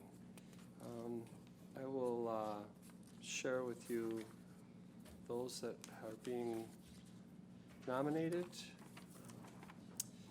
Looking at Bicycle and Pedestrian Advisory Committee, a new appointment to an unexpired 3-year term to Matthew Bolter. Transit Commission, a new appointment to the student representative to a one-year term to expire in August 31st, 2020, to Riley Rackwicki. The Water Street Business Improvement District, a new appointment to an unexpired two-year term to expire December 31st, 2019, to Georgia Brandenburg. And then Waterways and Commission, a new appointment to an unexpired three-year term to expire December 31st, 2019, to Ellen Faulkner. Does council have any questions regarding these appointments? Seeing none, on a motion by Councilmember Berge and seconded by Councilmember Lohr, this item is moved. Is there any discussion? Councilmember Beaton. Thank you. Just wanted to give a couple of updates from our meeting. A couple of notes. We didn't have anybody in the resource bank for Administrative Review Board, Board of Housing, or Heating Examiners and Housing Advisory Board. And so this is a call out to council members. If you know anybody who might be good for these, please direct them to our resource bank webpage. Also call out to anybody listening who thinks that they might be good for these boards. We'd love to have you serve our city in that way. We also did, the committee did go over some recent developments on improvements to our agenda setting process to open our committees and commissions up to open a public comment session at all of our boards, committees, and commissions. And so that is still in progress, so look out for more progress in the coming months. Thanks. Thank you, Councilmember Beaton. Any other comments or discussion? Seeing none, clerk, please call the roll. Councilmember Emanuel. Aye. Grigert. Aye. Lohr. Aye. Weld. Aye. Worthman. Aye. Anderson. Aye. Beaton. Aye. Berge. Aye. Christopherson. Aye. And those appointments passed unanimously. Again, congratulations and thank you for their service. Agenda item number 15, a resolution canceling the city council meeting scheduled for December 23rd and December 24th. City Manager Peters. Thank you, Council President Weld. I know it seems really early to be talking about the holidays, but they really are right around the corner. And for planning purposes and agenda scheduling, we wanted to give you an opportunity to talk about whether you want to have meetings at the second regularly scheduled time at the end of December. That would normally fall on December 23rd and December 24th. So this resolution would allow you to cancel those meetings, which would actually be customary for at least the last many years to cancel that second meeting in December. So the resolution before you would cancel your meetings on the second meeting in December, which is December 23rd and 24th. Thank you, Mr. Peters. Does anyone have any questions for our city manager regarding the meetings? Seeing none, on a motion by Councilmember Christopherson and seconded by Councilmember Worthman, this item is moved. Any discussion? Seeing none, clerk, please call the roll. Councilmember Grigert. Aye. Lohr. Aye. Weld. Aye. Worthman. Aye. Anderson. Aye. Beaton. Aye. Berge. Aye. Christopherson. Aye. Emmanuel. Aye. And that item passes unanimously. Moving on to agenda item number 16, under ordinances for action. Ordinance amending chapter 10.38 of the Code of Ordinances of the City of Eau Claire entitled Alternate Side Parking. Does Mr. Pippinger have anything that you wish to share? Does anyone have questions for Mr. Pippinger?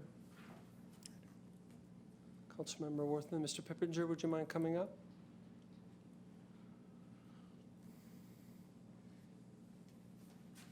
Mr. Pippinger? Good afternoon. Good afternoon. I wanted to follow up something from yesterday in our presentation. And this is regarding the number of vehicles towed for illegal parking.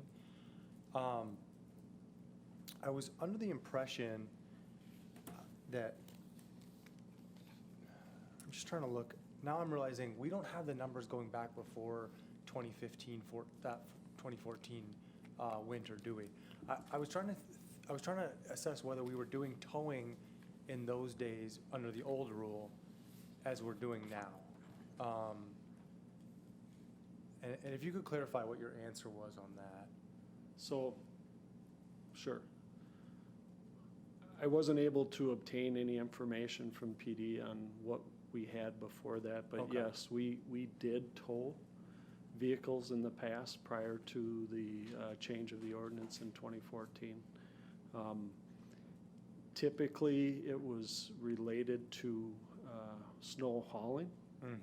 And if the streets weren't able to, if we weren't able to get the streets widened in other areas, but typically it was in those areas of snow hauling.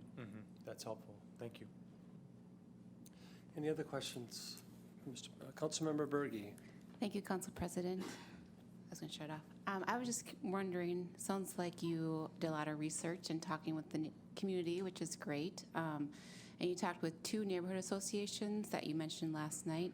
Were you able to talk with any other neighborhood associations? Or I guess wondering, and if you know, I guess why not? And maybe it's just a matter of time, but I was just curious and why you just picked those 2. I know they had a lot of problems, but I'm just wondering your thoughts on that. Sure.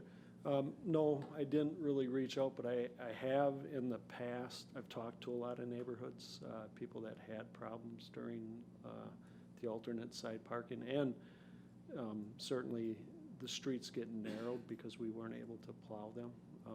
We did kind of target the 3rd Ward and the historic Randall Park neighborhood just because we've had a lot of problems in those areas.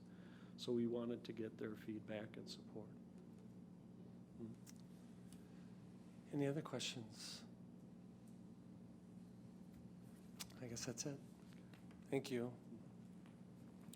So on a motion by Councilmember Gregor and seconded by Councilmember Emmanuel, this item is moved. Is there any discussion? Councilmember Worthman?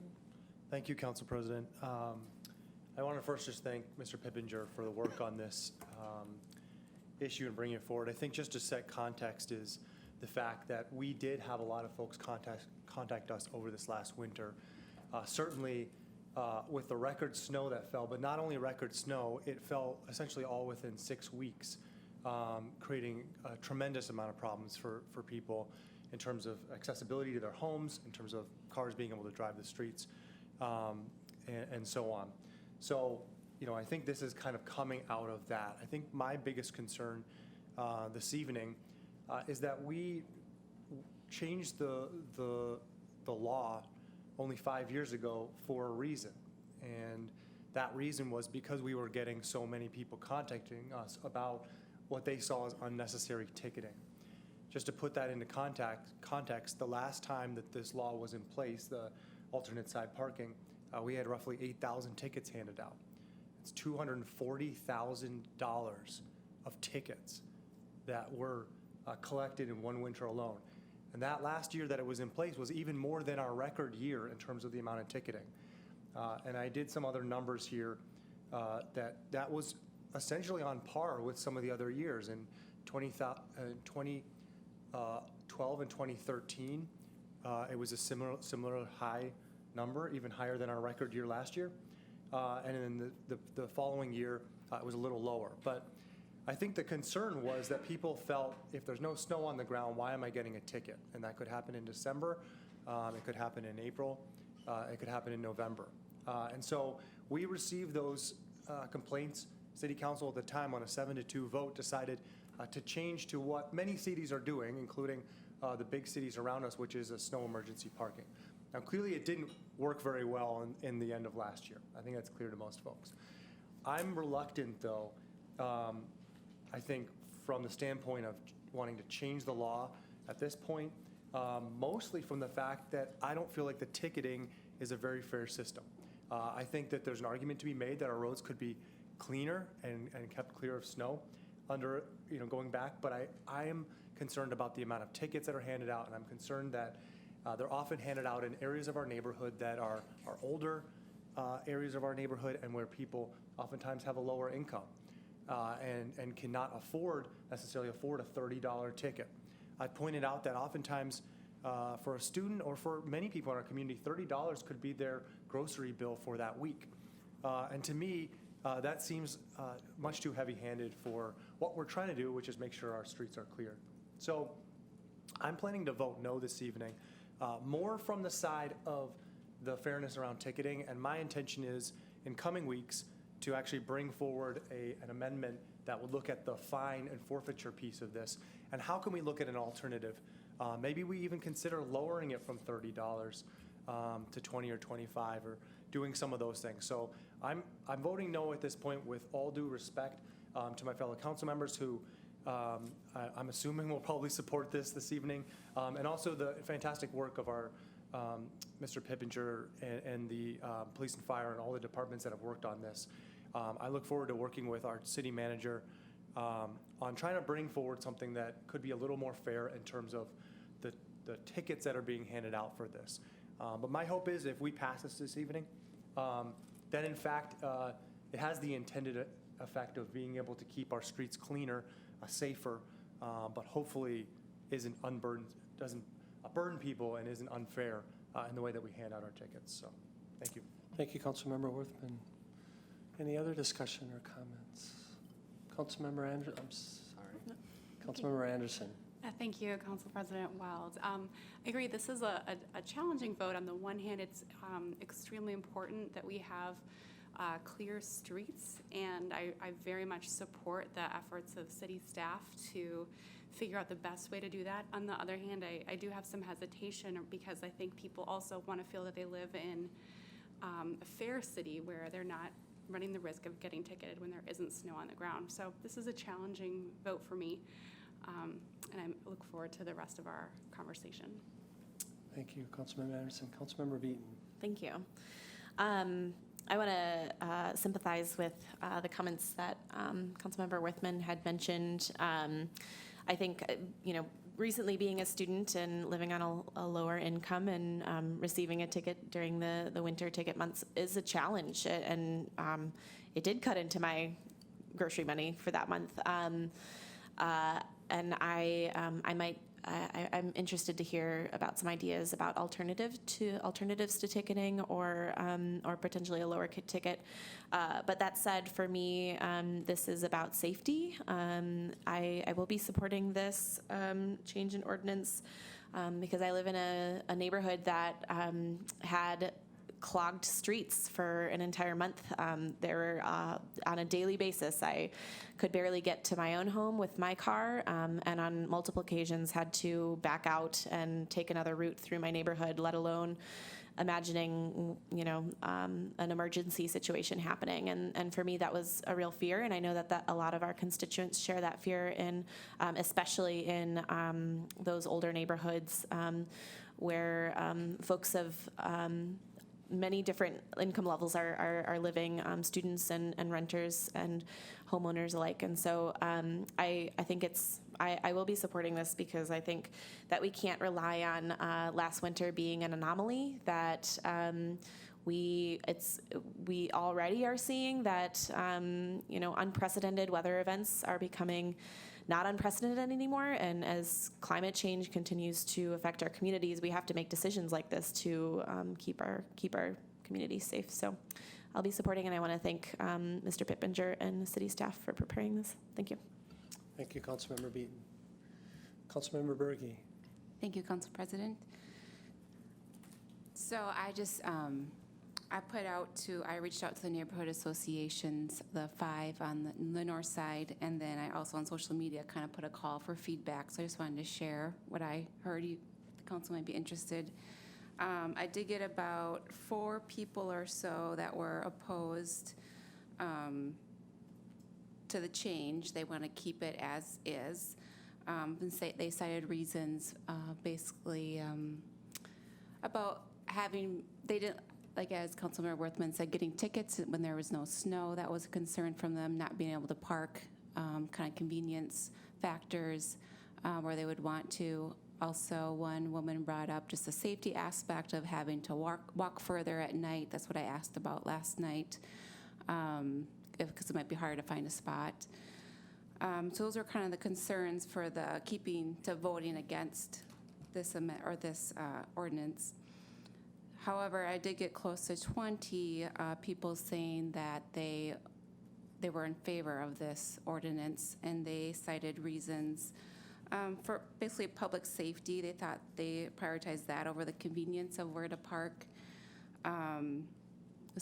Sundet Neighborhood Association, I've been talking to them for a while now about they encountered a lot of problems, just as much, I think, as the downtown neighborhoods. It's a smaller area, so maybe it didn't get quite as much attention, but Runaway Avenue was pretty much impassable, and they, which prevented, transit and garbage trucks coming to their neighborhood. And they see as this ordinance before us as being a solution to helping that out. So I also want to adhere to their difficult time as well. Let's see, what else did I think the main reason, too, that people are in support of this is that the previous way was just confusing, and people didn't know when to park, and so they parked wherever. That was probably the bulk of the comments I got, was that just it wasn't clear enough of when to park where. So they feel like this ordinance before us would just make it consistent, as I think that's the goal of Mr. Pippinger and staff. So make it consistent so people know where to park, and hopefully then less tickets will be issued because people will know where to park correctly. So just wanted to share that feedback, that overwhelmingly support this ordinance change. So. Thank you, Councilmember Berge.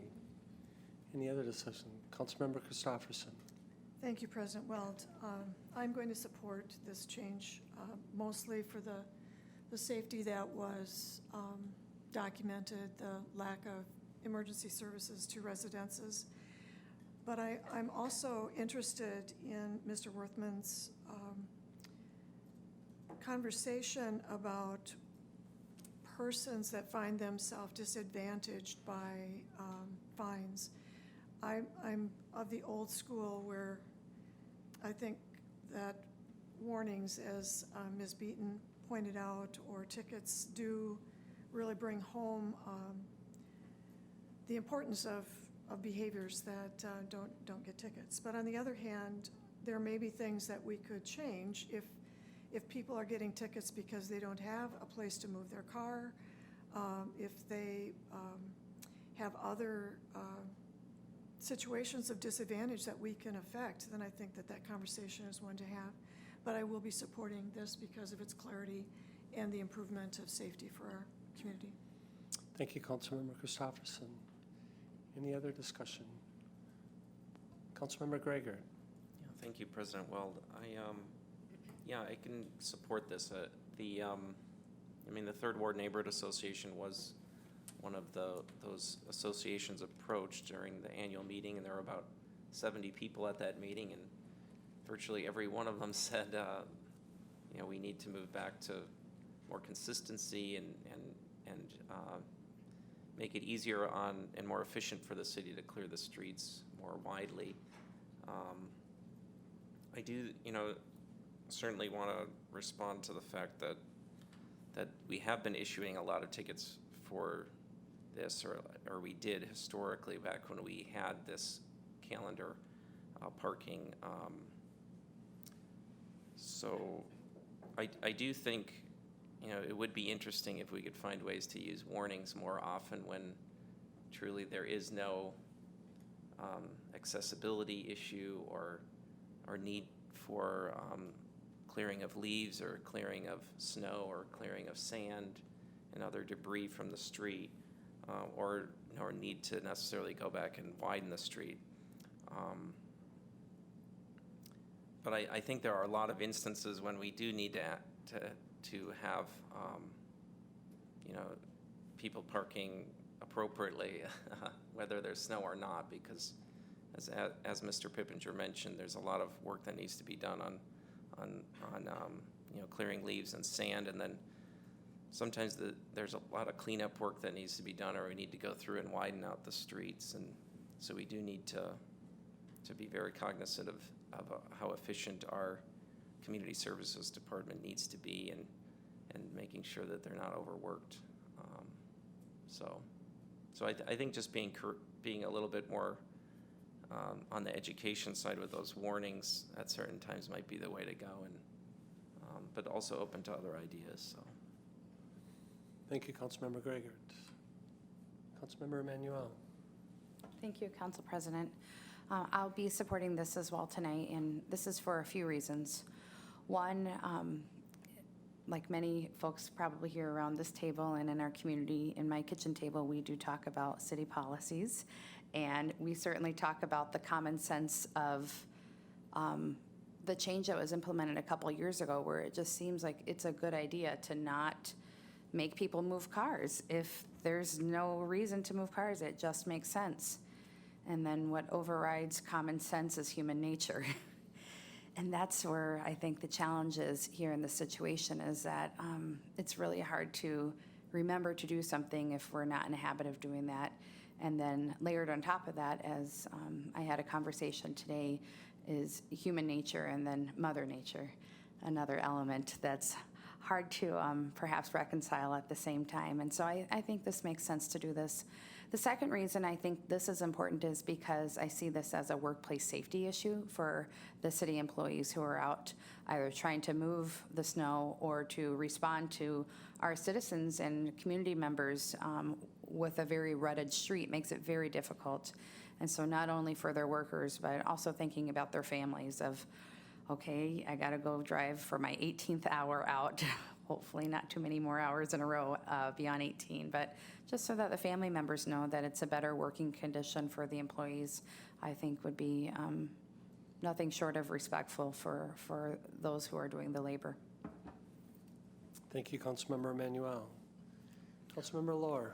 I will be also supporting this. I think that we, as a city council, we need to work keep the community safe and easy to access to emergency for our police department or fire department get to in case we have emergency. So I will be supporting this ordinance change. Thank you, Councilmember Lohr. Any other discussion? Seeing none, clerk, please call the roll. Councilmember Lohr? Aye. Weld? Aye. Worthman? No. Anderson? Aye. Beaton? Aye. Berge? Aye. Christopherson? Aye. Emmanuel? Aye. Gregert? Aye.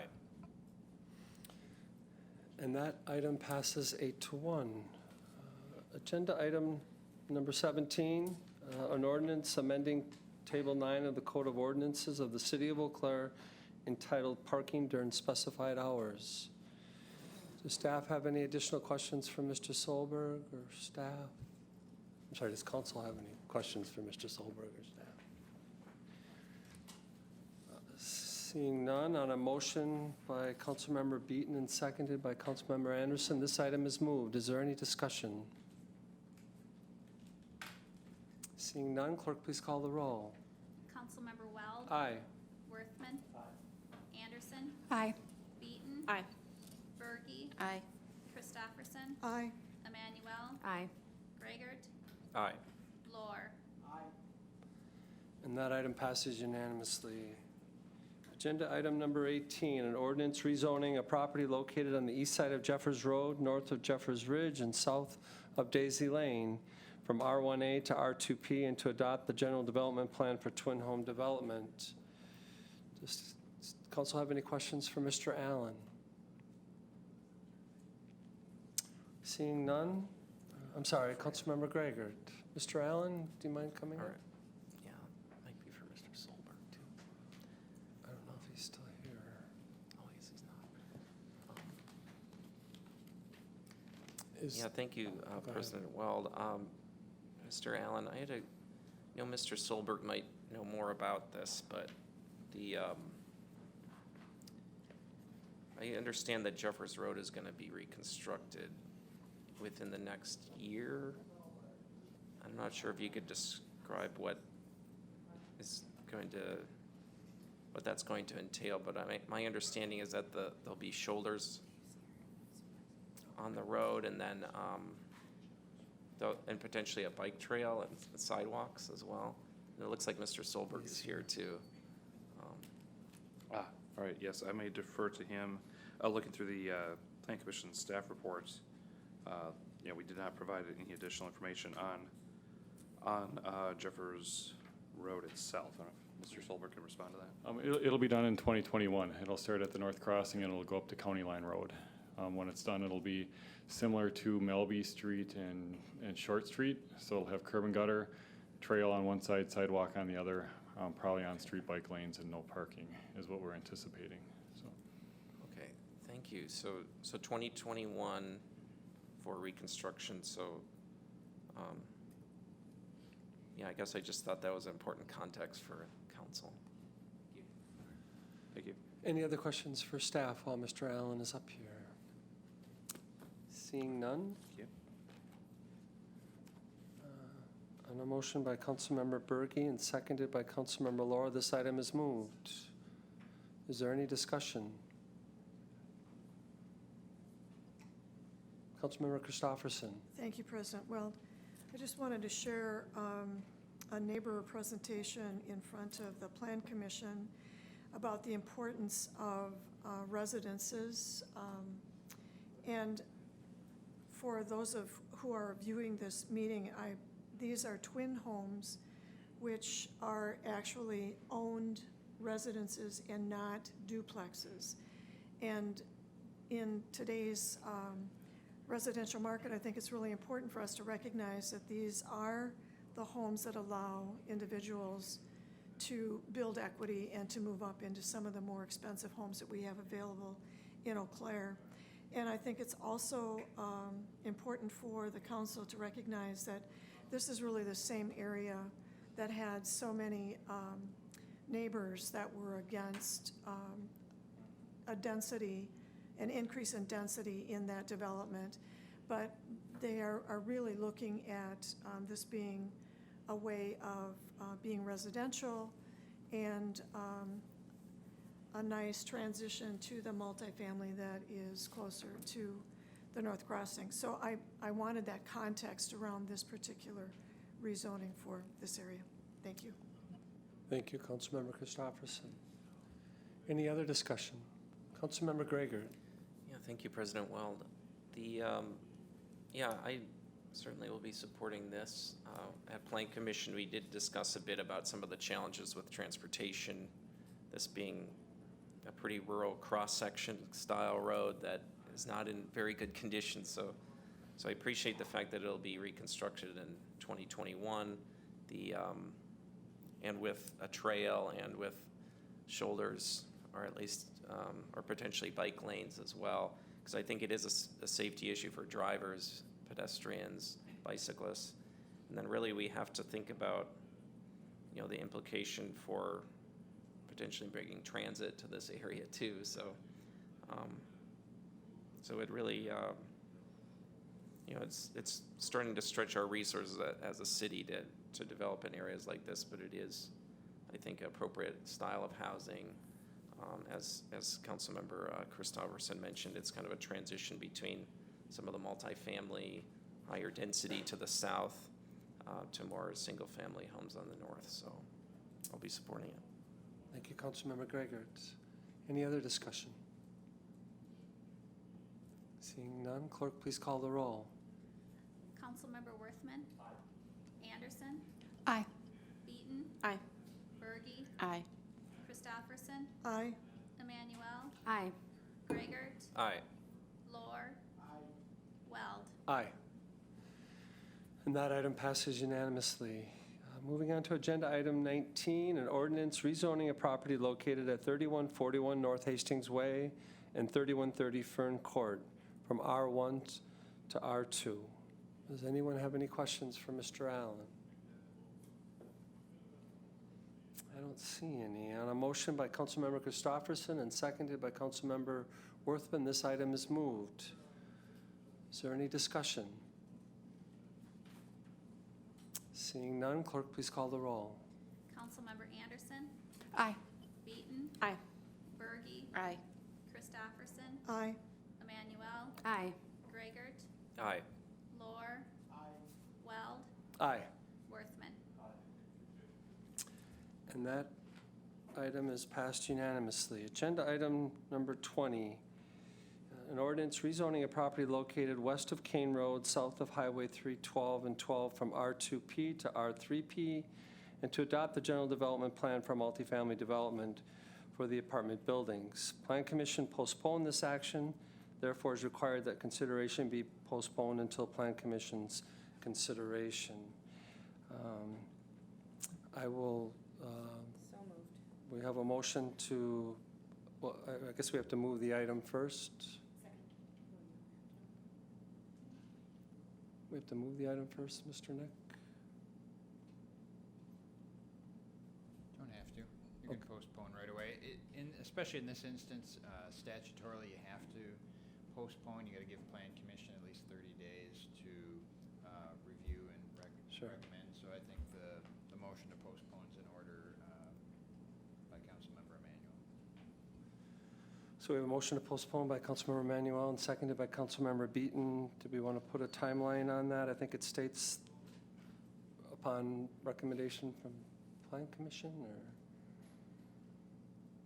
Right, at least 30 days or such earlier time that Plan Commission has acted. All right. Is there any discussion?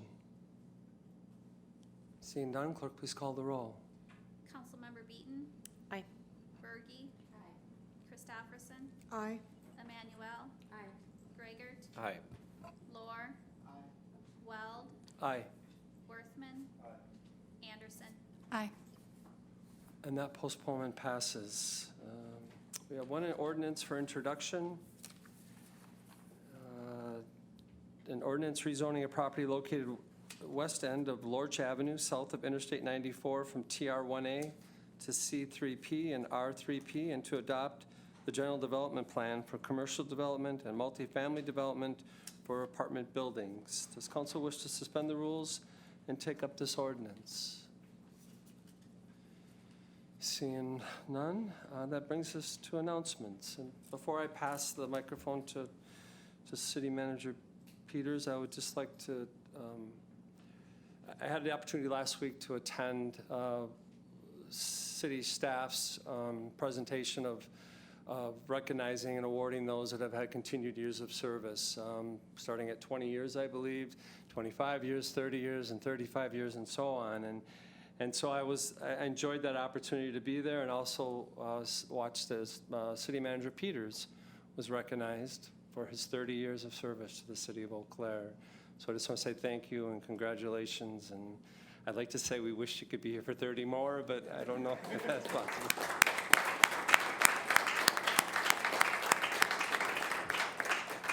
The floor is yours. Thank you, Councilmember. President Weld, that's very kind, and to everybody else, thank you. It's been a wonderful 30 years, and hopefully there's many more, but 30 is a long time. Just a couple of things. We got a work session, our first work session on the budget, following the council meeting tonight, and then on Friday, October 18th, is at Eggs and Issues, featuring our very own Finance Director Winsens. He's going to be talking about municipal finance, so it's an excellent opportunity for us and our Finance Director to be able to talk about the challenges of municipal financing and kind of where we're at with the Chamber and the business community. And so hopefully many of you can attend, and if you'd like to attend that, make sure you touch base with Ms. Marol, so she'll get you signed up for that. Otherwise, that's all I have for announcements, and we'll see you up in the North Conference Room for the first budget work session. Does council have any announcements? Councilmember Christopherson. Thank you, President Weld. I just want to let council members know that there'll be a publicly announced meeting. Councilmember Bergy has proposed an idea of a citywide neighborhood summit, and that will be held on Friday, November 15th. Doors open at 4:30, and it's from 5 to 7:30. And council members are particularly invited to be present and participate in a panel responding to some of the questions and plans that neighborhoods bring forward. And it's a really great relationship building opportunity. So I want you to take a look at that date on your calendar. And I think that this is a replicable event, that it's something that will show some benefit, and we could do it easily again. Any other announcements? Seeing none, if there's no objection by council, we are adjourned.